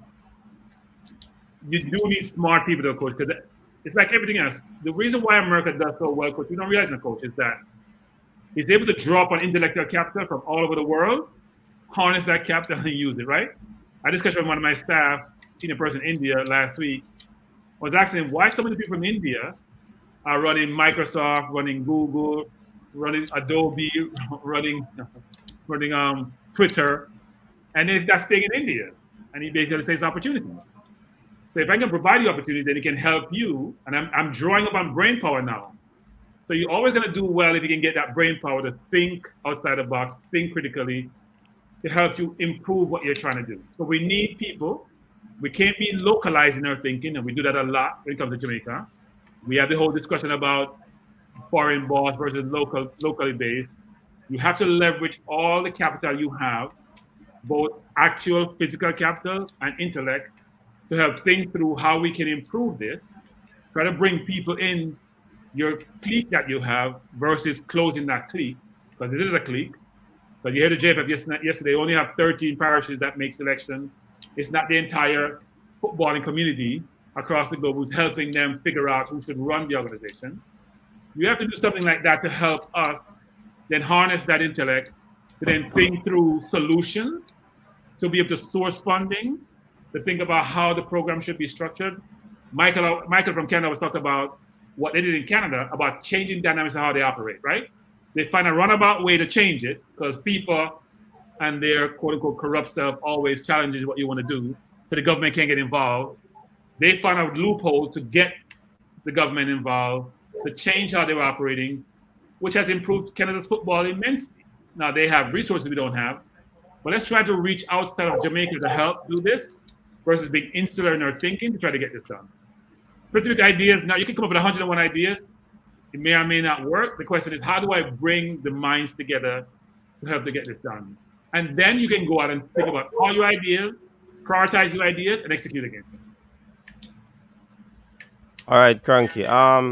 We have Council Murphy on online. He wants to add something to the conversation. Mute that background noise there first, Council. Go ahead. You're live. All right, I'm ready when you are, Coach. Yeah, man, you're live now. All right. Hey, good afternoon, gentlemen. We are in a crisis. We are in a crisis. It's been 23 years since we've come anywhere close to getting back to the World Cup, and I don't think, outside of the fact that we're getting maybe better quality players, nothing in our structure, nothing in our organization, nothing in the way we are leveraging the resources that we have available to us to suggest to anyone that we could get back to another World Cup,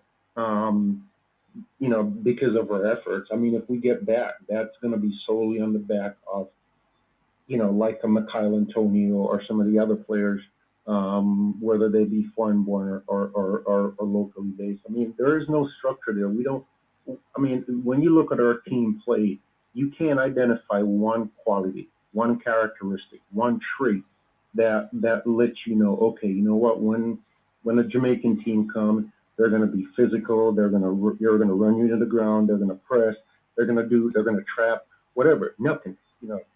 Game in, game out, it's throwing stick up against the wall and trying to see what sticks. So we are in a crisis. Financially, we're damn near bankrupt. Okay? So we can sit here and talk about 2022 and all the other kind of stuff, but we're still going to run into the same structural problems that we have had historically. We have poor management at the federation level. We can dance around that all we want. We've got poor management at the federation level. I mean, yesterday, Mr. Speed said something that I found to be very interesting. He said that they tried to crowdsource or reach out to the diaspora to see if they could get some extra revenues that way to help fund some of their football operations. And he said, well, it didn't work out well. So what? Why did it not work out well? Why are we not going to the drawing board to say, hey, it didn't work out well because this and this fell through? Is there another way that we can do it that's going to be more effective in the short term and certainly in the long term? They just quit. It didn't work out and they quit. Okay. Cranky said something that is very important. Regardless of what your resources are, it all comes down to how you leverage it. Okay, so let's look at Jamaica's football and ask ourselves, okay, what are our resources? We don't have the facilities for the most part. Okay, we don't. Let's just be frank about that. Is that fatal? Okay, if it's not, then okay, then we'll take that off and say we can work with it. Do we have the talent pool? I believe we do. I believe we do locally. I believe we do internationally. Okay, so what's the issue? We got quota systems in place. Okay, and Mr. Speed reiterated that position yesterday. Okay, none of the leaders of the JFF would have any issues with a Jamaican national team that's comprised solely of local-based players. Okay, but they would fight you to the grave. Okay, if they had to put together a national team comprised of Jamaicans that were born in other countries. That's stupid. Okay, A Jamaican is a Jamaican is a Jamaican. It doesn't matter where you're born.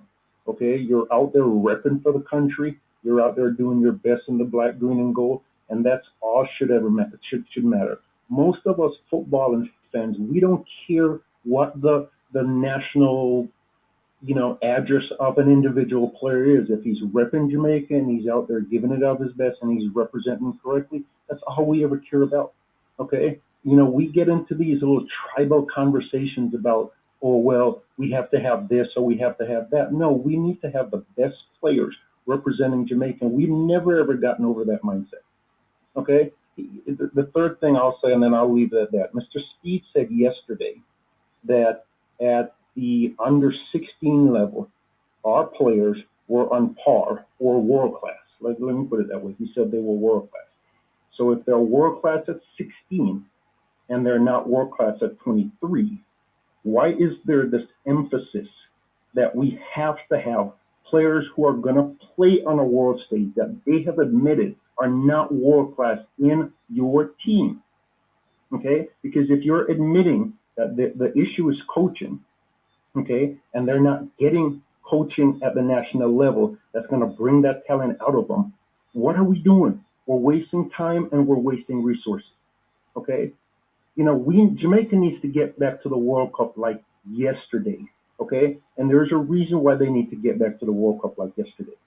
Just as the generation of Usain Bolt and Asafa and Shelley and Frazier and all these people kind of opened up the world's eye to Jamaica's talent in terms of track and field. And it brought a lot of notoriety, brought a lot of money, brought a lot of improvement to track and field at a professional level, not at the federation level, but at a professional level. Racers, a lot of these teams got to a point where they were holding, Grand Prix, IAAF level Grand Prix.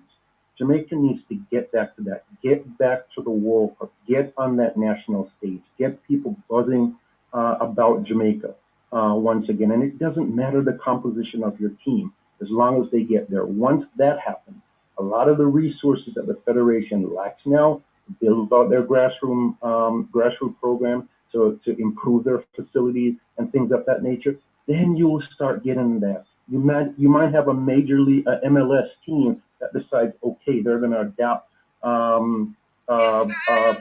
Mount Pleasant Academy, okay, or adopt another team, or have some kind of a tie-in to that team. Where, but you have to be visible for that to happen, and we're not visible, and we are in a crisis. Thanks, guys, and I'll take your comment off there. All right, respect there, Mr. Murphy. So, what say you on those comments? Well said. Well said. Well said. Yep. Well said. He hit the nail on the head, because we can't keep doing the same thing over and over and expect a different result. We've been doing it from 98, so we're going to say where it's going to work out if we keep doing the same thing. If we beat the jump for that, Yeah, man, beat the jump, man.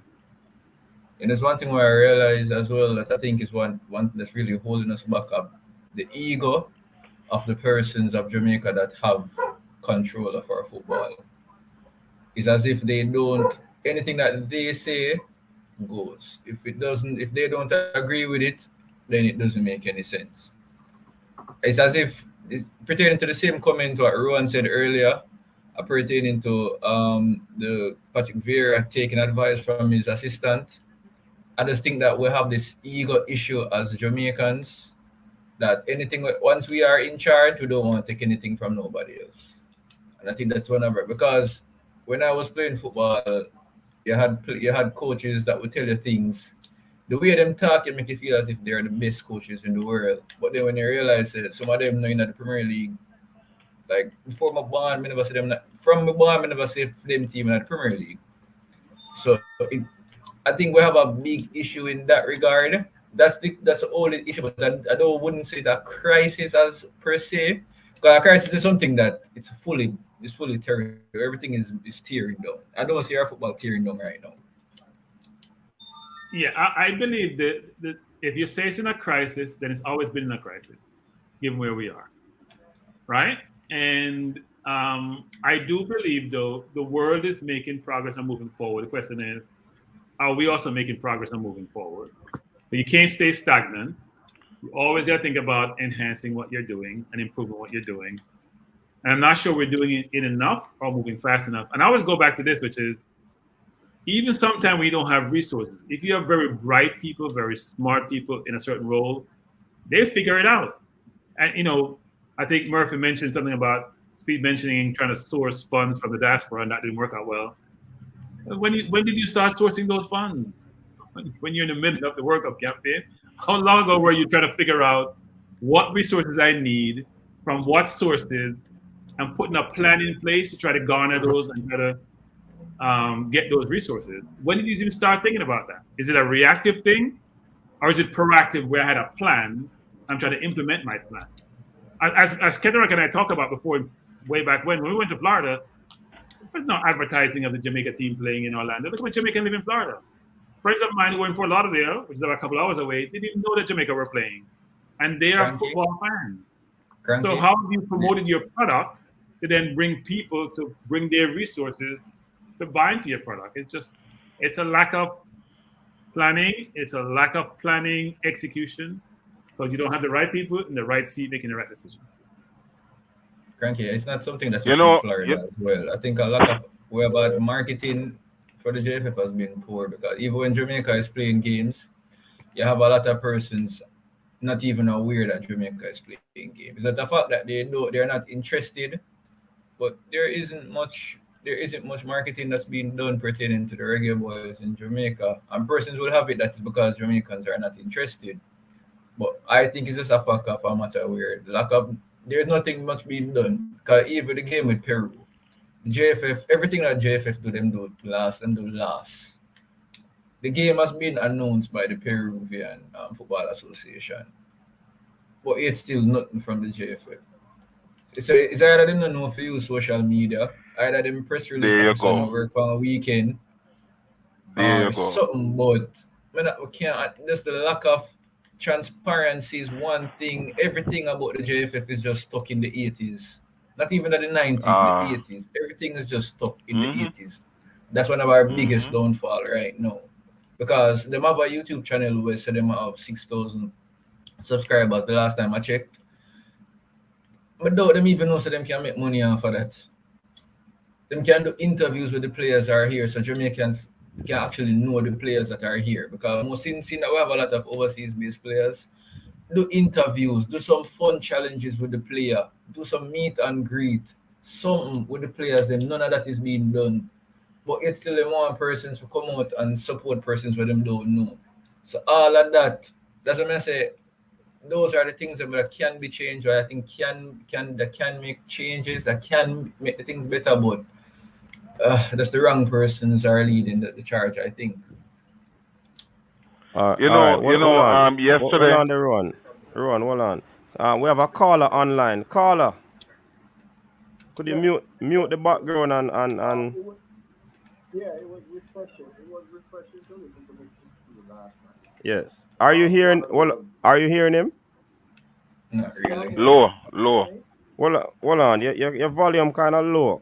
You can project your voice, please.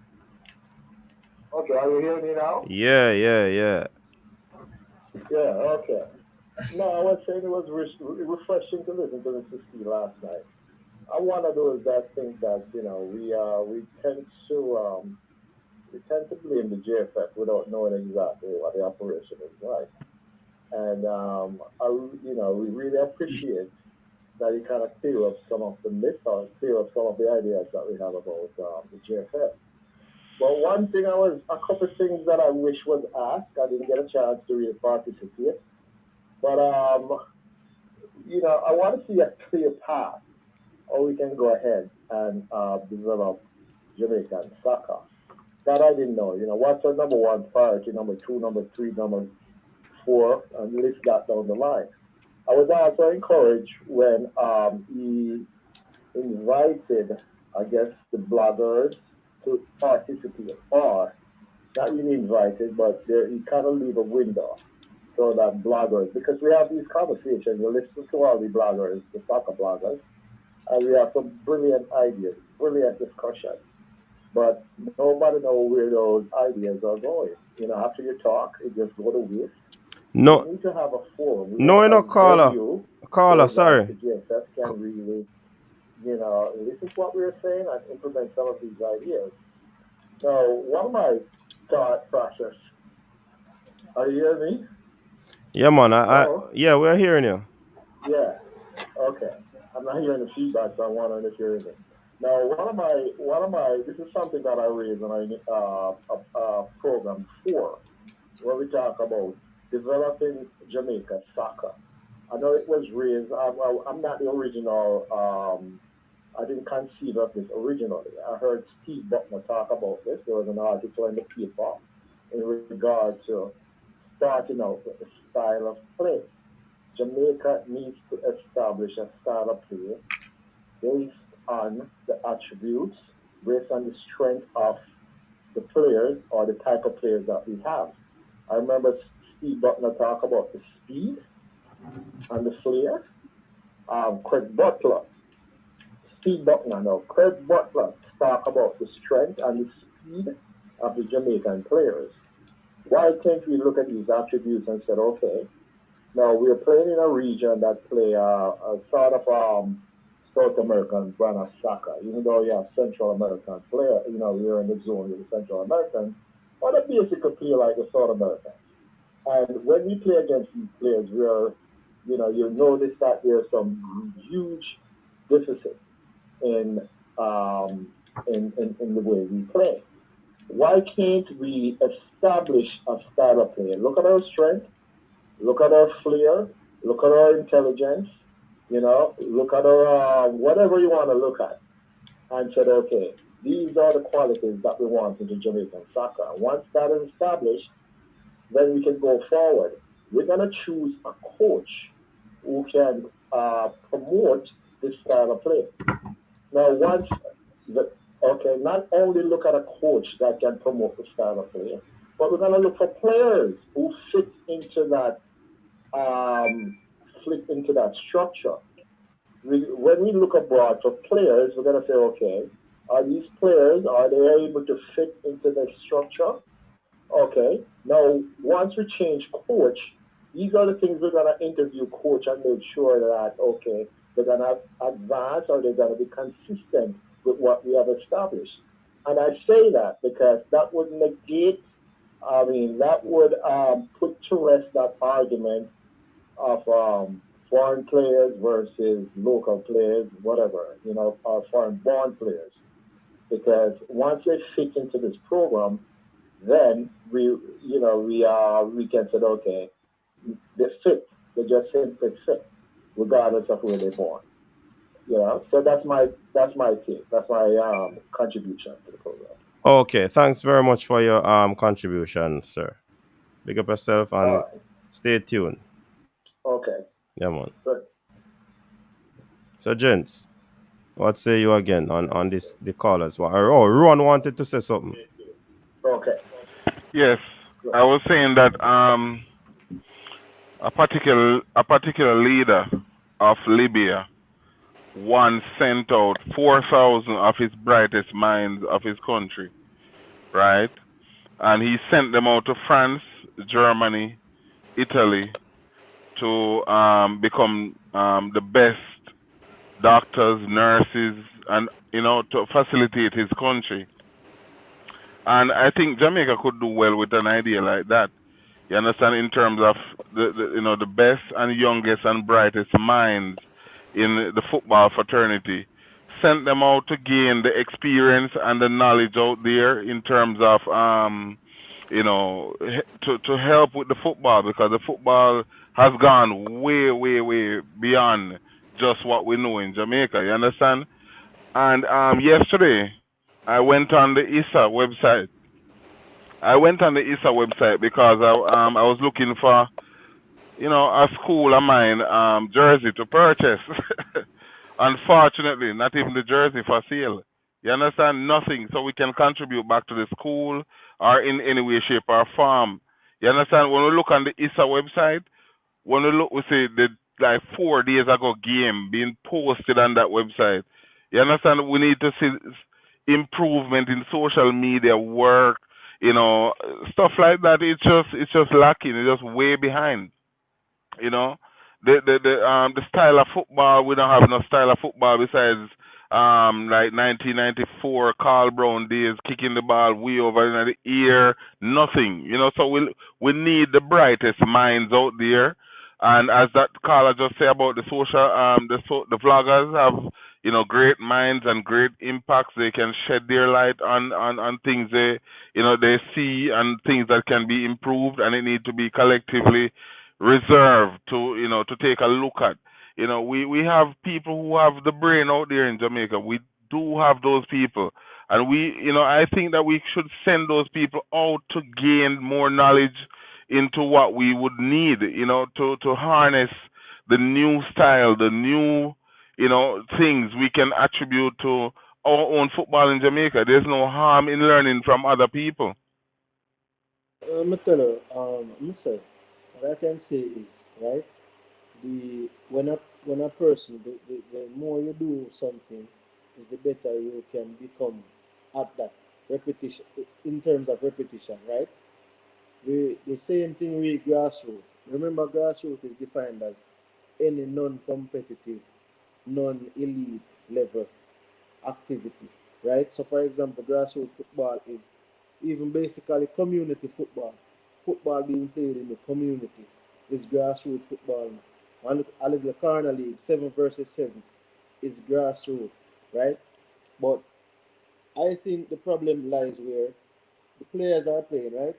If you saw players playing, say have a little competition, a primary school is playing, and you have kids playing under 13, they have, I think, under 11, U11, U9, or U7, or whatever grade they are playing.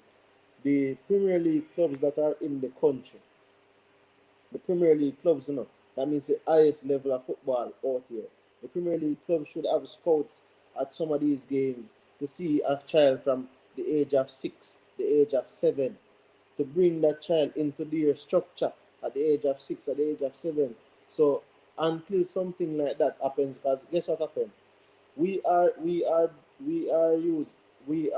Our football right now as it stands is like, for example, you'd have Brazil where players are there, and some players, and it's not, I don't want to say they don't have a structured system because I don't know their system, but I'm saying our system as it stands, the Premier League clubs need to have teams where they say they have a under 13, under 16, under 18. They need to have that type of structure where they bring in the kids from primary school.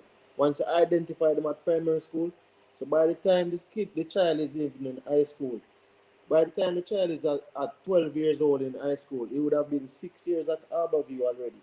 He would have been 7 years at Cavaliers already, but it would have been 7 years at Portmore already. Remember, they are playing football. They can bring them in. It's not all of them is going to become a professional football player, but I'm guaranteeing you that if you bring in 1,000 kids, that's 1,000 good football players. Out of 1,000, you maybe have 100 becoming a professional football player. But more persons learn the game, more persons play the game, more persons have an appreciation for the game. So when those kids get older, even if they don't become professional football players, they can get involved in the sports, and they already have the basic fundamentals. So if they are teaching their kids, or they are teaching some kids in a community. So like I'm in a community, I used to be at Harborview from 6. I'm just giving an example. And I'm like 25. I didn't become a professional football player, but I'm like 35 now, but I spent at least 11 years at that place. So I have all the basic fundamentals. If I'm doing a little corner league, 7 versus 7, and I have youngsters playing, yeah, you understand what I'm saying? So it develops the knowledge and the base for most persons. So by the time, over a generation, over a period of time, over 10 years, or over a certain time period, the football develops in such a way where we can draw a player from any of the clubs that is coming through the Premier League. So I think the biggest issue we have right now is a lot of these clubs are saying they don't have the money, they don't have the facility, and all these things. So right now, in order to find a talent, it's like a dime a dozen. It's like you have to. It's just like a miracle. It's like you have to just find a ball away. It's like it come like a miracle. You have to pull a needle out of a stack of needles. You understand? You try to find the right needle out of a stack of needles. So right now, there's no formal structure we can say. And in schoolboy football, to me, schoolboy football is kind of grassroots as well, because remember, it's for recreational purposes. But at the end of the day, like, it's the only vehicle from which we can identify players at this point in time. It's the only vehicle where we can identify players at a certain age. But in high school, schoolboy football is under 13, under 16, and then you have Manning Cup and wherever that age group is. But I'm saying try to discover the players from primary school. There are so many primary schools in the country playing so many football. The kids are playing so many football. So from the age of 6, a child in Portmore should, if you see that he identifies him have certain basic skill, try bring him in a Portmore United structure. So by the time he reach 19, you understand, you have a blueprint of how you develop him right foot, him left foot, you develop him tactical awareness, him technical abilities. So if in fact he choose to become a professional football player, all of the basic fundamentals, all these things that they're saying that players at the age of 16 is good enough with any other players, the Xhakas of these world at that point in time, the Paul Pogbas and those guys. Those guys are coming through the system. I remember Karim Benzema came through Lyon from he was a practical like baby and left Lyon and then ended up at Real Madrid. So until we are at a certain level, you can't really compete against these persons. They are doing it at a certain level. Yeah, man. So unless we are doing it at the same level, you can't compete. You might find 1 and 2, but you will not find 10 and 20 and 100. That is where you need to be at. Not just Leon Bailey, Bibi Gardner, and they're struggling to find the others. All right. So very, very good points there, CC. We have a caller online though who wants to share his views. Caller, go ahead. You're live. Yeah, I'm saying that I have an optimistic feeling that we're gonna qualify because there's a lightning don't strike at the same place twice. But looking back at what is happening now, comparing to '98 World Cup, I see a lot of similarity. You know, and there's a lot of things that I look back and I said, first thing, what I look for, don't say I'm superstitious, but I'm just looking back on something. When Jamaica qualified for '98 World Cup, Italy was into a playoff round. Now we are trying to qualify for 2002. Italy is in a playoff round. All right? 5 games to go. René Simone kick out Walter Boy and Nandelo out of the squad. With 5 games to go, now 6 games to go, we fire with coach. So it's a coincidence or a fate? I'm believing I will be a man now. I'm believing I will be a man. I have that feeling that we're going back to the World Cup. And this is what I want everyone to do. We need it. I said to Ryan the other day, and I'm going to say to you, and all people on the panel, let us rally around. We could come up with a team song. Because for the 2 past World Cup, you know we have team song. Because I guess '98, a guy from Trinidad was playing one for Jamaica. I don't know if you remember that one. It started like saying that it looked like football is really on the move. You know that song? Yeah, man. But Maverick have a tune already, man. Maverick have a tune, you know. But 2026? Why it's not on TV? Why it's not on TV? We don't know. We don't know. And we have so much information more now than back in '90. But it run on this channel, you know. Okay. Yeah. So we need to know more about it. And the thing is this again. For you to go to the World Cup and win the World Cup, well, you can lose 1 game and draw 1 game, and you maybe make it out of the zone. But for you to go to the World Cup and win the World Cup, you have to win 7 games, right? So, but you can also maybe have a lose or a draw, or maybe both. But that has to be into the group stage. So when we had 6 games to go, we shouldn't have a problem. We have one of the best centre forwards that Tito Whitmore never recognized. The other Chelsea is my team, and what Mikel done to Chelsea last weekend, it hurt my heart. Believe me, what he do with Chelsea backline and cost us the game. So we can make it. 6 games to go, we can make it. Trust me, it's just for we to go out there and put more energy into it, rally around the team more, stand behind Paul, because the great René Simone that they talk about, he wasn't a great coach come here. He come here, come make a great coach, come make himself a great coach. Trust me. And that's just my feeling. All right, sir. Big up yourself. Yeah, man. Yeah, man. All right. Welcome to Dre. And go ahead. So, coach, it looks like we need an Oberman for the program. Yeah. No, man. We don't know Oberman thing. Man said, Italy, all these things are lying. The old man can take them thing there now. All these things are lying to get us to the ultimate destination. I am not that superstitious. I think what Neo is saying here, by the way, Dre, welcome, and I'll cut my comment short, give you a chance to speak. But what Neo is saying here that is interesting. Look at these contradictions, right? In terms of the squad versus the coach, and we say coaches make players, and he's saying make players in spite of the coaches. Most players abroad, less a FIFA ranking, which seems to suggest if you have much players who are professional, it should be improving your ranking, but it's going the opposite direction.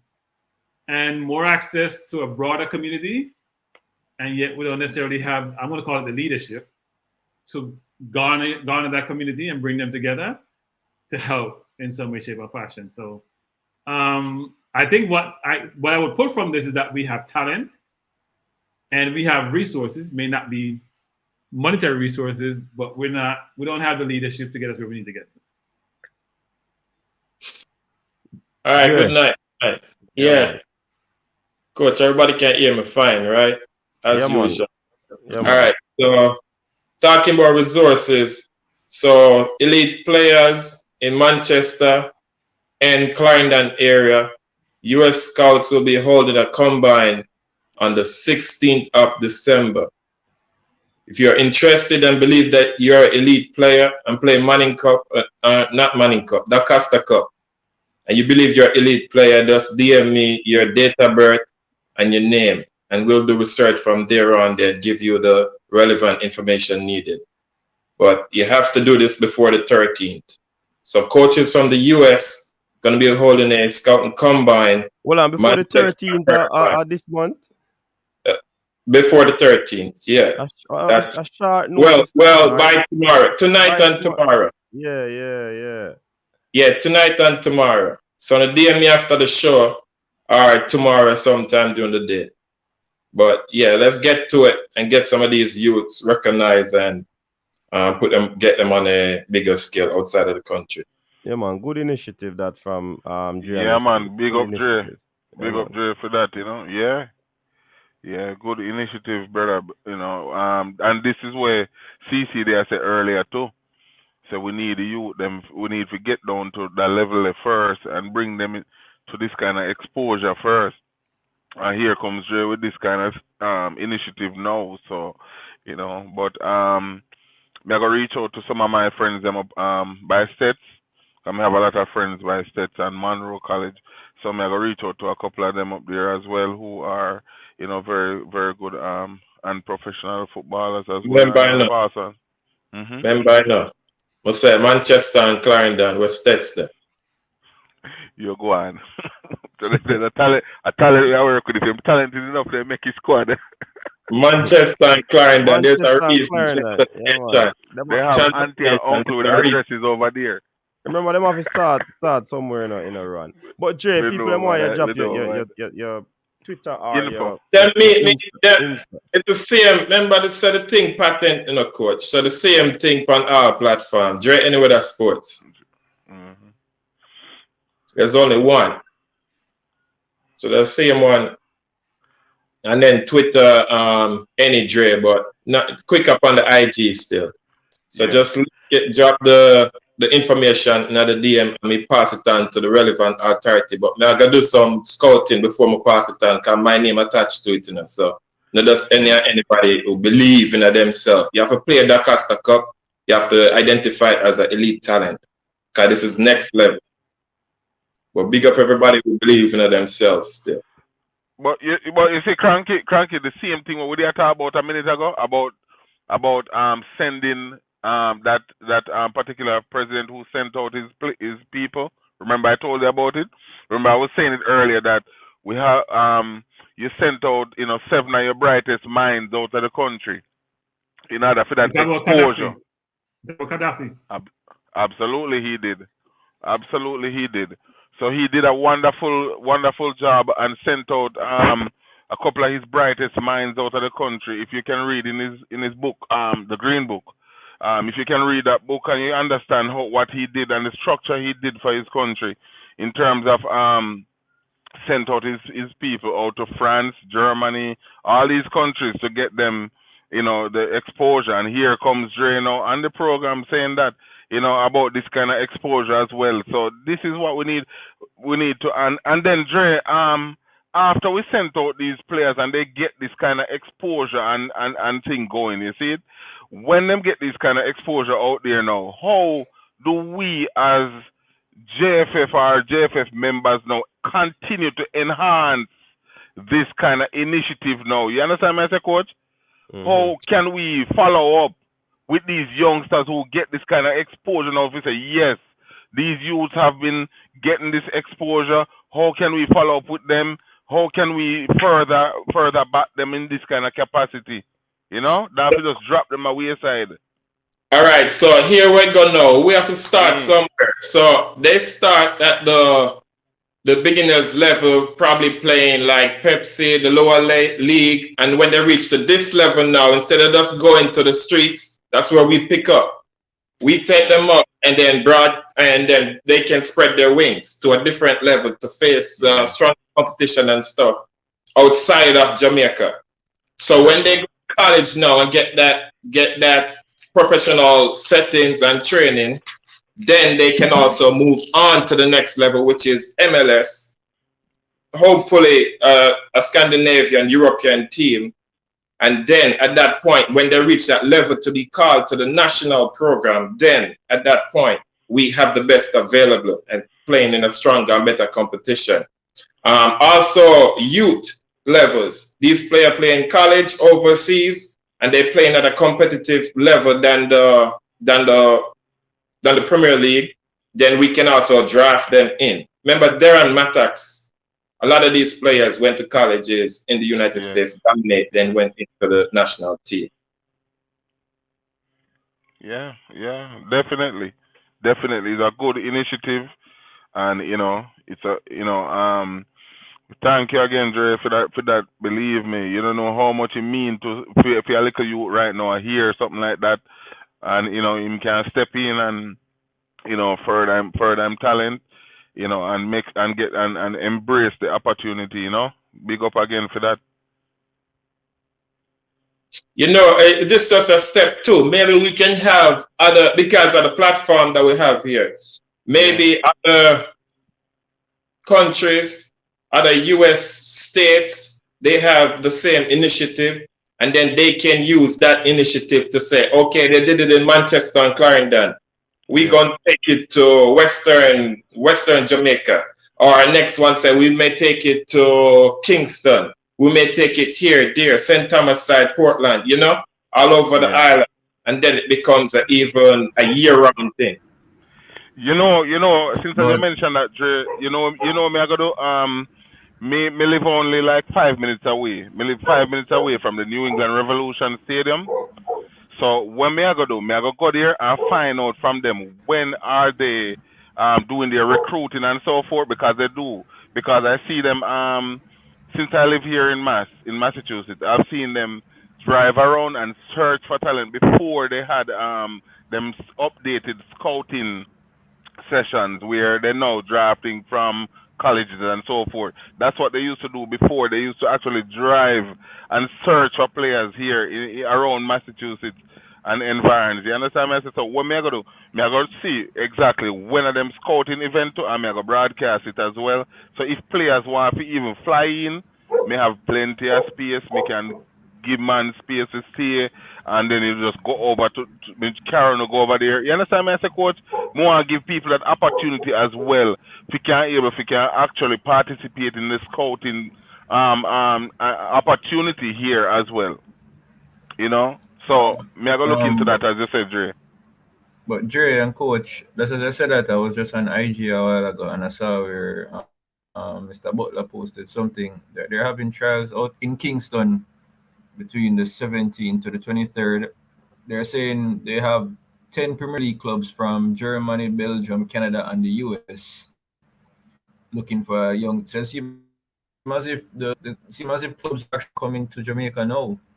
This is the season. The Phoenix Sportsman.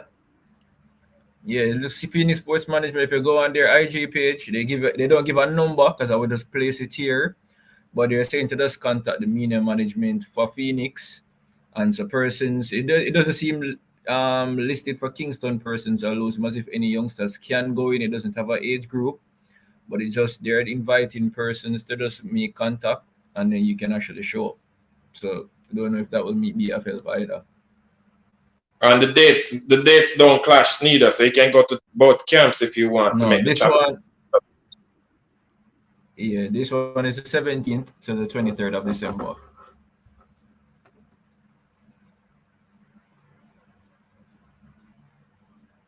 Coach, you muted? Yeah, I'm mute on the thing. Yeah, man. So this is a good initiative again. I think I heard about the Craig Butler one before now. So definitely it is a good look, and for Dre and his team to come on with this one as well. It's an opportunity for the youngsters over there in Central Jamaica, Manchester and Clarendon to be exact. You know, big up good football in 90 team also. For me though, man, football in 90, big up on yourself. They're responsible for the Manchester High School team. I beat my team, don't? Yeah, man. So you go. All right. So basically, for me, people, honestly, I don't think I'm going any further, because we had 2 long nights, and you know how Monday morning go. You understand? So we really are gonna cut off the show tonight. One thing before you but go. Before I go, I would love for the gentleman on screen just to give us a little closing remarks, as I normally ask you to do, starting with Siobhan. Sorry for any inconvenience though, people, but we can't run it when it three shift the tonight, because Monday morning work morning. Go ahead, Siobhan. Yeah, so pertaining to the whole the topic on hand, I don't think we are in a crisis, but I said I think we are close to it. So I think more has to be done pertaining to development. As I can see, more academies are being opened. So I like that idea. I just hope that the coaches within the academies, they have the necessary tools, they have the necessary knowledge to guide our players. As I said, one thing I think we need to be doing is having our youths play football for at least 10 months out of the year. That's the only way I think it would benefit our youth. So pertaining to development, that's just my take on it. All right, moving on to Cranky. I don't have a ton to say in the court except to say that I think YouTubers are improving access, getting their voices heard, getting the community voices heard, having much more people providing the level of scrutiny that's needed to help in advancing the football, at least shining light on what's not working, what should be done, and bringing people together to come up with ideas about how we can enhance what we do. And we are only in the infancy of this, because I think traditional media is restricted in terms of what it can and cannot do, given their profit-oriented organization, and they have to cater. to certain client base. I think YouTubers can be much more targeted in what they're trying to accomplish. And it will only help. I don't think it will hurt. I think it will only help to try to move the football forward. So, good thing. Yeah, man. Well said. Rowan. Yeah, me looking at the comment section and pagan say up here, so Massachusetts up here, cool. So, let me tell you something pertaining to that. Massachusetts is one of the more wealthiest states. You understand, pagan? So this is one of the reasons why we are here, because of the cash flow. You understand? So we can shovel our snow and still make it to the money. You understand? So Bruce Arena is the coach right now. He has has a long track record of dealing with youths, and he brought the New England Revolution to the playoffs this year, which we just missed out by losing one game in the playoffs. So his track record is very good in terms of dealing with youth and harnessing that natural talent out of youth. We have seen it before with the USA squad, and we are seeing it here as well with the New England Revolution squad. So definitely I'll be looking into their opportunities, and I'll be discussing it here as well, and I'll post it as well. With you, coach, so you can publicize it whenever the MLS kick off again, and whenever they are looking for new talents as well. All right, and the last one on the board is who is that again? Dre.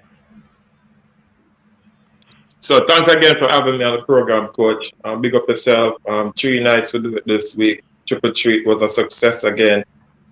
New video out, people, on my YouTube channel. It may put a dimmer in a weekend a little bit, but it's just a breaking story that we have to put out there to kind of educate the people and what really are going on at the JFF for the latest. Check out the YouTube channel. Remember to share, like, subscribe to it. So big up everybody who's done so already. Also, keep in mind too, because of the climate in Jamaica, you actually have the opportunity to play football all year round.